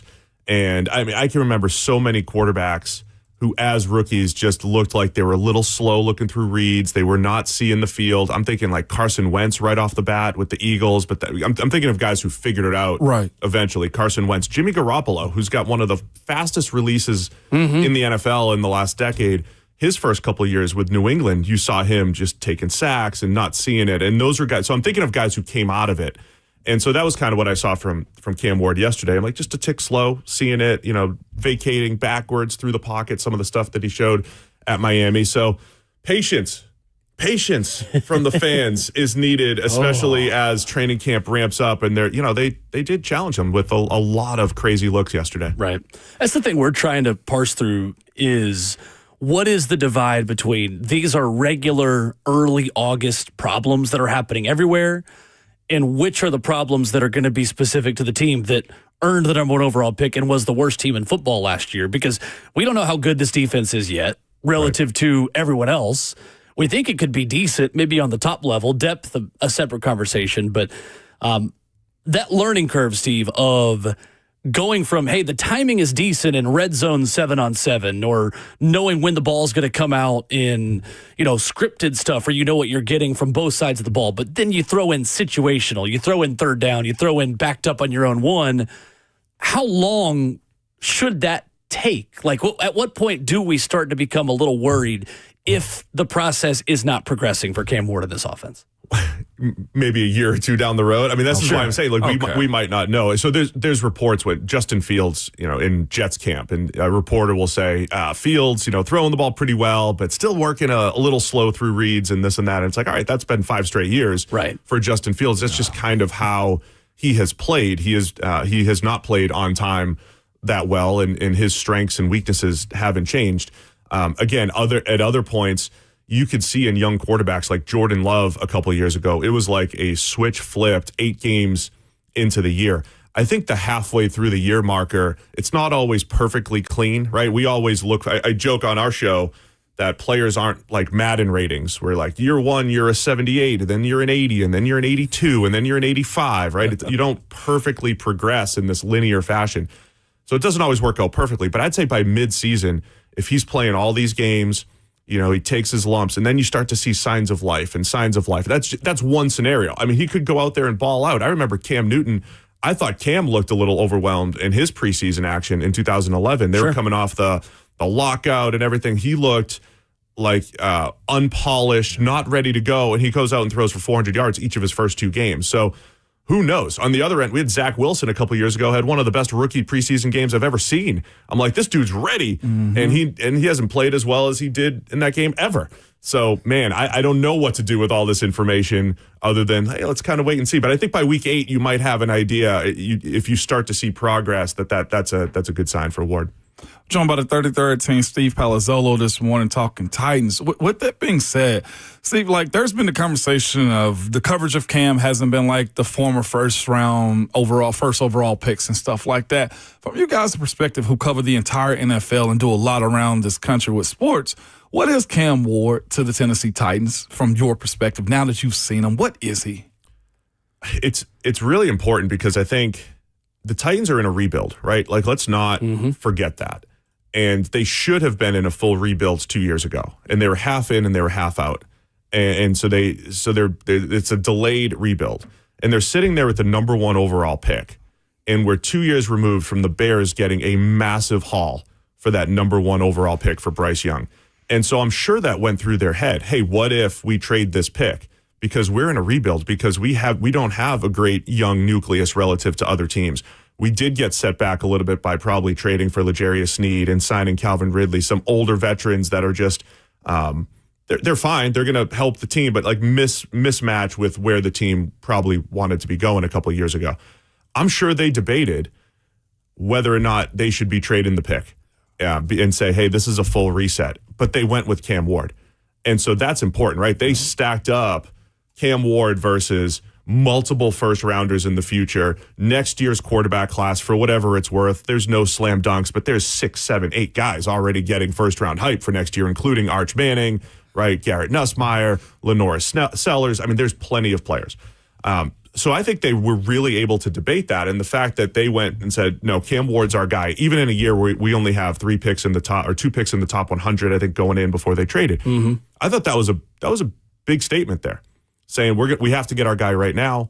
Cam Ward is the guy. And oh, by the way, in a draft where there was only one other first round quarterback, and it wasn't like a loaded quarterback class, they made that decision to get him. So what is he? He's very important. They put a lot in on Cam Ward. And look, when we talked about him pre-draft or right after they drafted him, the amnesia that he had at Miami when he made those bad decisions. So we're talking about bad practice and bad plays here and there. I think the way he was wired showed up on the field. The fact that he could lead a comeback against Cal after throwing a pick six to almost blow the game, that he could turn things around against Florida after throwing back across his body an awful interception. So I think that makeup allows them to maybe put a little pressure on him in training camp and not crack him, but, put pressure, like challenge him a lot, not worry about his confidence and say, we'll build you back up again as we go. So he's important, and I think they trust his makeup, to be their guy. With that being said, so I keep bringing up the Jaden Daniels side of this thing, just because everybody wants that. Everybody see that happening, and they're like, yeah, we want one of those, but there are more Bryce Youngs and Caleb Williams and Zach Wilsons than there are the Jadens, right? Yes. What's a good year one for him supposed to look like? Because we talk about what Coach Brian Callahan is as a young coach, too, that's finding his way. And I don't ever want to put anybody's job out there, but it's fair to say that he got to show what Cam Ward's made of, or they'll end your career in the NFL fast. Not for long, it's not just for the players. It's for coaches, too. So what does it have to look like with both of those guys rolling in the same way? Yeah, I mean, the Bryce Young one, by the way, is a really good point to bring up. I mean, awful rookie season, and I had to go back and say, okay, who else had awful rookie seasons and came out of it? Jared Goff and maybe Matthew Stafford, had his... Peyton Manning, of course. Yeah. And so you go back and you say, okay, who came out of this? And then Bryce Young goes out and he was still terrible his first 2 games and then gets benched. And then he looked great after that, right? So, again, development times can be different. But, yeah, it's difficult because C.J. Stroud was great right away, pretty much, and Jaden Daniels pretty much great right away. It's tough to compare that. But I think Drake May last year was a really good example of a player who didn't light the world on fire statistically, but you came out of that saying, look, he had a rough offensive line. He's got the worst group of playmakers to throw to, but we saw signs of life. We saw the big playability. Were there some rookie mistakes in there? Yes. Did he make one against Tennessee in overtime? Absolutely. But overall, you say, okay, once we get this guy the line, once we get this guy the receivers, we think there's something to build upon. I think Cam will have a better offensive line. But the idea is, even when he takes his lumps, you want to see some of that special playmaking ability. I think that's the biggest one for me. There'll be some bad mistakes in there. I want to see the special playmaking a couple times a game with Cam, and then you can say, okay, now let's rein it in. Now let's make sure you're playing under control a little bit more. And that reminds me of the way Drake May played last year. That's what I told somebody this weekend too. I asked him about him. I was like, with the pullback that he's had, you see the sidearm. You see the corner shots. You see that. Like, the it thing, I think, is there. Well, and I think, too, it goes back to what the primary goal of this season is.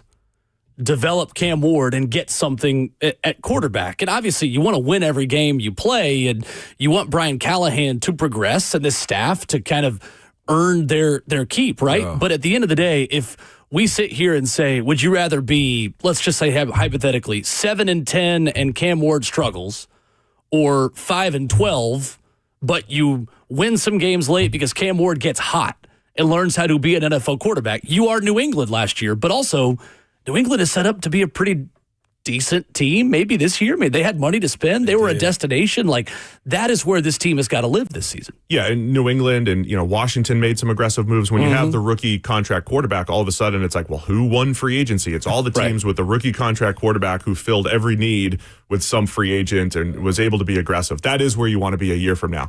When you're at camp, though, and you're watching the players, like, the players don't care. They're like, you're worried about your job right now, and you want to win this season. So one of the biggest challenges is a front office that's been overhauled the last couple of years. Mike Bergonzi coming in, a whole lot of new former GMs, and just a new group, right?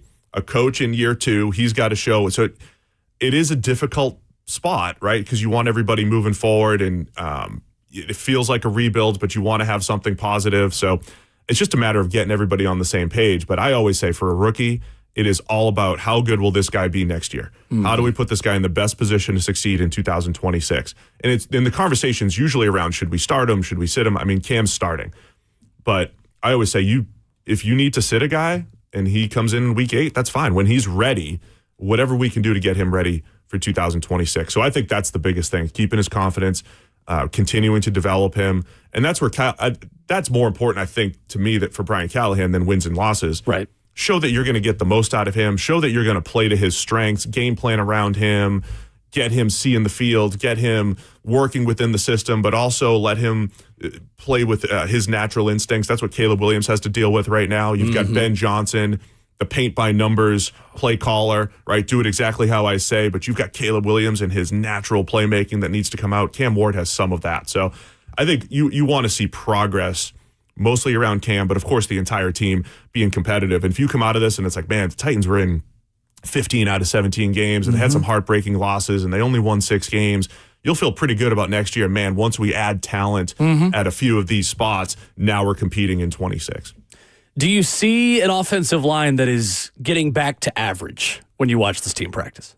Yeah, I mean, it's tough to tell just from one practice, but on paper, with the additions of Dan Moore, I think Kevin Zeitler, he wasn't practicing yesterday. Zeitler is so good, even at this point in his career. I think moving J.C. Latham back to the right side. Skoronski showing signs of life, I think, in the second half last year, and then Lloyd Cushenberry being, fine at center, or at least having good seasons under his belt. That is the epitome of, I think there's far fewer question marks than there were every other time I've been in the studio here, every other time we've talked for the last 5 to 7 years, right? So on paper, it looks like the best offensive line they've had in a while. And again, I always preface that as there's an Eagles offensive line, which I think is dominant and, can open up holes for, huge runs for Barkley and be great in pass protection. You're not necessarily going to have that, but we don't want the line that's like allowing Derrick Henry to barely average 4 yards per carry. Right. And has quarterbacks under pressure left and right. The creep back toward average is just, this allows you to run an offense. Will Dan Moore run into every time he ran into Myles Garrett? He struggled, Ramon. You saw the film. He struggled. When he runs into the best edges, will he struggle? Maybe. But at least you know what you're getting. And in most games, Cam Ward's going to be able to run the offense. And I think they at least have those pieces to be middle of the pack from an O-line perspective. When you look at the other side of the ball, we've been saying if Cam Ward can be Superman, then his kryptonite is Cody Barton. How much of what the inside linebacker position can do for defense, barring what Jeff and Tavondre and those guys up front can do? He seems to be taking that next step, man.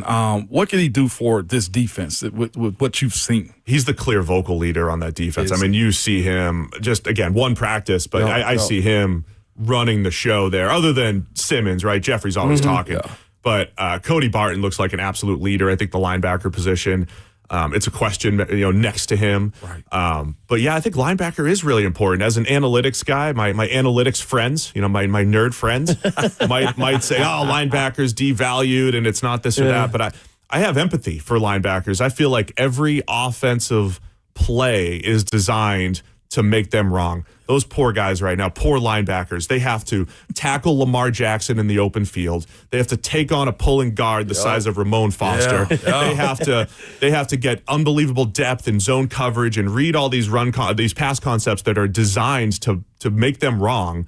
It is a challenging position, and when you have the good one, right? When you have a guy that can play the run, that could cover a running back or a tight end, that can play zone, and then is the emotional leader and everything. I think that's extremely valuable. I love Cody Barton. I think he's a fantastic player, and I think that's huge for a team that I think still has some question marks as far as what their pass rush is going to be.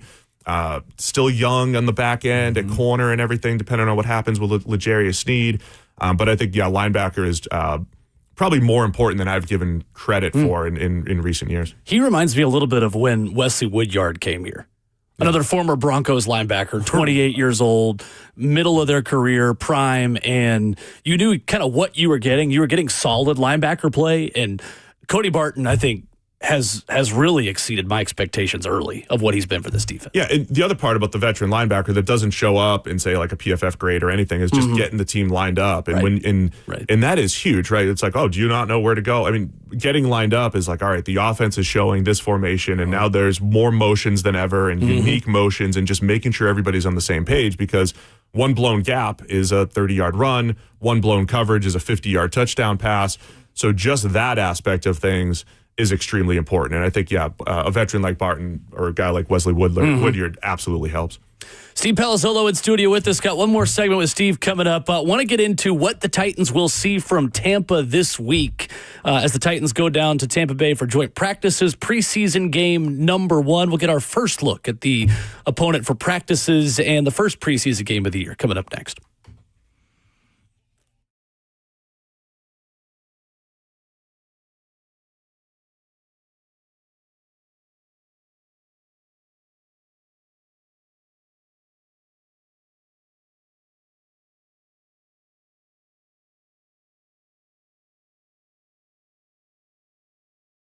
Good people, it's Ramon Foster here, man. I was done with mosquitoes ruining my backyard fun, and I found a solution. Let me tell you about Mosquito Max from All American Pest Control. All American's Mosquito Max is your one-stop proven solution for both mosquitoes and year-round pest prevention.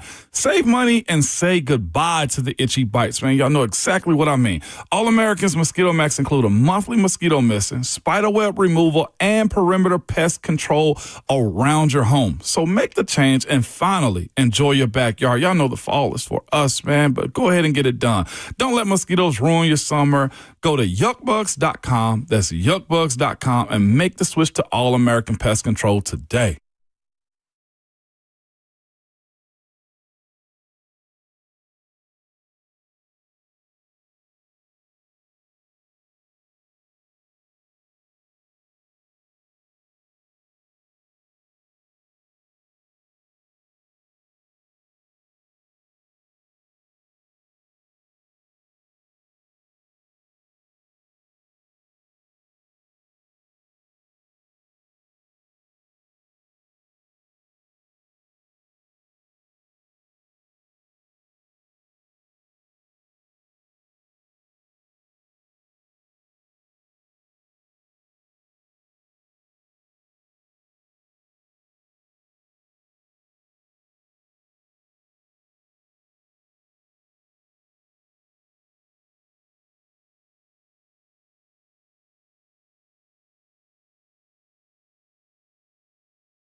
Ramona Willow, 104.5 The Zone, wrapping up the show on this Monday morning, live from MTSU camp tomorrow. Media Day down in Murfreesboro. We'll talk with Coach Derek Mason, talk with a number of folks down there in the borough. Looking forward to that. 6 to 10 tomorrow morning. Steve Palazzolo with us for one final segment here this morning. Steve, what can the Titans expect from Tampa? Where will that Bucs team really challenge this Titans group the most for a joint practice on Thursday and a preseason game Saturday night? You know, it's funny. The Bucs, the last couple of years, I've felt have clearly been a tick below the best teams in the NFC.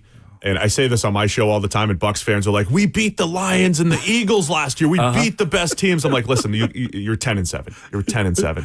But as the Eagles and the Lions and some of the best teams in the NFC have a few question marks this year, the Bucs are back. Like they're loaded relative to as far as offseason turnover. So it's a really good team. I think they're Tristan Wirfs is hurt, so the offensive line's a little banged up, but they moved the ball on the ground for the first time in a while last year.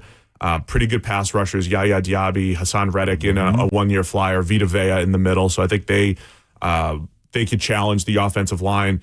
And if we're talking about Cam Ward, Todd Bowles gets after it from a blitz perspective, right? He is mixes it up, moves people around on the defensive front, and he blitzes. He is very aggressive. So see how we handle the blitz. I think that's going to be huge. Just getting those looks, and Todd Bowles and the Bucs defense will give plenty of those looks. But it's a really good team, top to bottom. I love the receiver room, even with Chris Godwin hurt. I think Emeka Egbuka in the first. Fantastic football player that they're already raving about there. So they are solid from top to bottom. And I think the Bucs are I'm a little bit higher on the Bucs than I was in previous years, just because everybody's pretty much coming back there. Another year of Baker Mayfield, while every other NFC team has a few more questions than they had in recent years. It is really interesting how certain teams are always good at certain positions and always bad at certain positions. Like it feels like the Bucs are to wide receiver like the Titans are to running backs. Like the Titans, since the beginning of time, have always had good running back play. And with Mike Evans and Chris Godwin, and then you just turn the page to Jalen McMillan and Emeka Egbuka, and you bring in Tez Johnson, a later round guy from Oregon. Like there's just something about you put on a Bucs jersey, you are a good wide receiver. Yeah, and that's true. One of my things with the draft that I love when teams don't draft for need. Yeah. Right. And I love when the fans get into a little tizzy, like, we don't need this guy. We already have the guys above them. But you know what happens in the NFL, injuries and depth and aging. And so when the Bucs drafted Emeka Egbuka, and you're looking at that depth chart and saying, well, where does he fit in? Who cares? The guy's a great football player. And if Chris Godwin doesn't recover from his injury later in his career here, you might have a number two right away. So, yeah, the Bucs have done a great job, I think, having Evans and Godwin these last few years, and now adding 3s and 4s to give themselves some depth. And depth at receiver is good for injury purposes, but also because you can put those guys on the field and you can game plan. So the Bucs have a couple deep threats, Trey Palmer. They have some speed there. So they have different style receivers that you have to handle. So yeah, that'll be a challenge as well for the secondary that in joint practice. With what the defense is in Tampa and how it's called, even the 2s and 3s are going to be able to light you up unless the coaches agree. No, we're just going to keep it vanilla in the preseason. Yeah. With that being said, are you okay with Cam go ahead and get his first hit out the way? Oh yeah, I mean I'm sure that's got to be part of it. Yeah, it has to be a part of it. You have to just. And again, so much of football, as fans, you want perfect. Like you want Jaden Daniels, as you said earlier, right? We want this perfect. Everything's good from the start. Like, man, I wish Cam Ward would just lead us to the AFC Championship this year. Great. But the bigger thing is how people handle adversity, how they handle hits, how they handle, how they bounce back. I mean, that is going to be the biggest thing when we talk about how good is Cam Ward going to be in 2026, how he handles things this year. So, yeah, get the hit out of the way, get a couple, misreads out of the way, get a couple mis-ID'd blitzes and pass protections out of the way so you can learn from them. I think all that's going to be important. I do think that's going to be super telling, though, too, like watching how they want to try to bubble wrap him, because we had this conversation earlier when you said, like, he is the most important part. Considering what you could have got from him, you said, no, this is our man and we're standing by him. That's where I want to see how this coaching staff balances him and his exposure this preseason. Yeah, I heard some college coaches talking about this too, where like, what do you want at practice? Do you want your QB to have incredible confidence, or do you want to challenge him so much that the game is, quote, easy, right? You hear this from people, workouts. I know the Vandy baseball guys years ago used to say that they're going to train so hard from a velocity building and throwing program standpoint that throwing 90 pitches in a game is so easy. Back when like David Price was there and everything, that the game was going to be easy. It's a challenge. I think the Titans are going the route of like we're gonna challenge them, right? So not that the game is easy, but that you're not unprepared, and that adversity is part of the game. So you're gonna have to learn how to bounce back, and we're gonna call those all learning experiences, and that's gonna be 2 joint practices with the Bucs and the Falcons, and being on the road for 10 days. I mean, that's gonna be a challenging couple of weeks, more so the joint practices, I think, than the games. I think you'll learn a lot, not just by the results there, but again, how he bounces back and comes out of it. It's like you said earlier, it's the tricky part that like we don't know if that is going to really help him maybe until 2026. Like we don't know how Cam Ward learns from all of this, because the learning process of like, there's no guarantee by November it clicks. Like it might be a year and a half down the road when it finally clicks, but that's the fun of waiting for a young quarterback to learn on the job in this league. That's pretty much it. And again, I mean, it's difficult because quarterback, as a data person, I like to get big samples of information, and then you look to things that were true and things that weren't true. But with quarterback, there's 1 starter per team per season. There's only a handful in the draft every year. There's not a lot of data points, right? So when you go back and you say, we should always sit the quarterback because Tom Brady and Aaron Rodgers and Patrick Mahomes and Drew Brees, it's like, fine. Well, Peyton Manning played and Andrew Luck played. And, so some people play right away. Some people sit. There's no right answers to these things. And then for every time you say, this guy hit the ground running, it's like, well, Josh Allen took till year 3. Josh Allen showed, that's another pretty good comparison, right? I was low on Josh Allen because he was very inaccurate at Wyoming and played like a wild person, right? He was crazy. For sure. And respectfully crazy the way he played.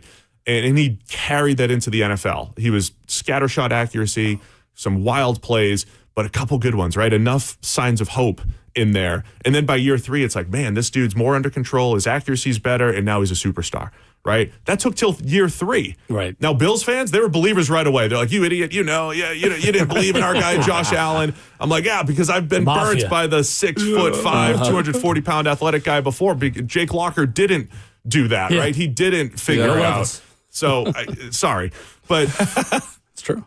Everybody's. I keep coming back to like everybody's different, and for every Jaden Daniels there's a year 3 of Josh Allen. There's Mahomes sitting for a year, then becoming MVP. Everybody's just going to be on a different trajectory. Steve Palazzolo, our guest this morning, friend of the show. Check the mic wherever you download podcasts with the 33rd team. Our good friend Sam Monson on there as well. Good to see you in person. Appreciate it. Thanks, guys. Appreciate you. Absolutely. Good stuff. That is our Monday morning. Tomorrow live from MTSU. Ramon Foster. Should be fun. Yes, indeed, man. But you guys must remember at all times, your Twitter fingers and your mic is always hot.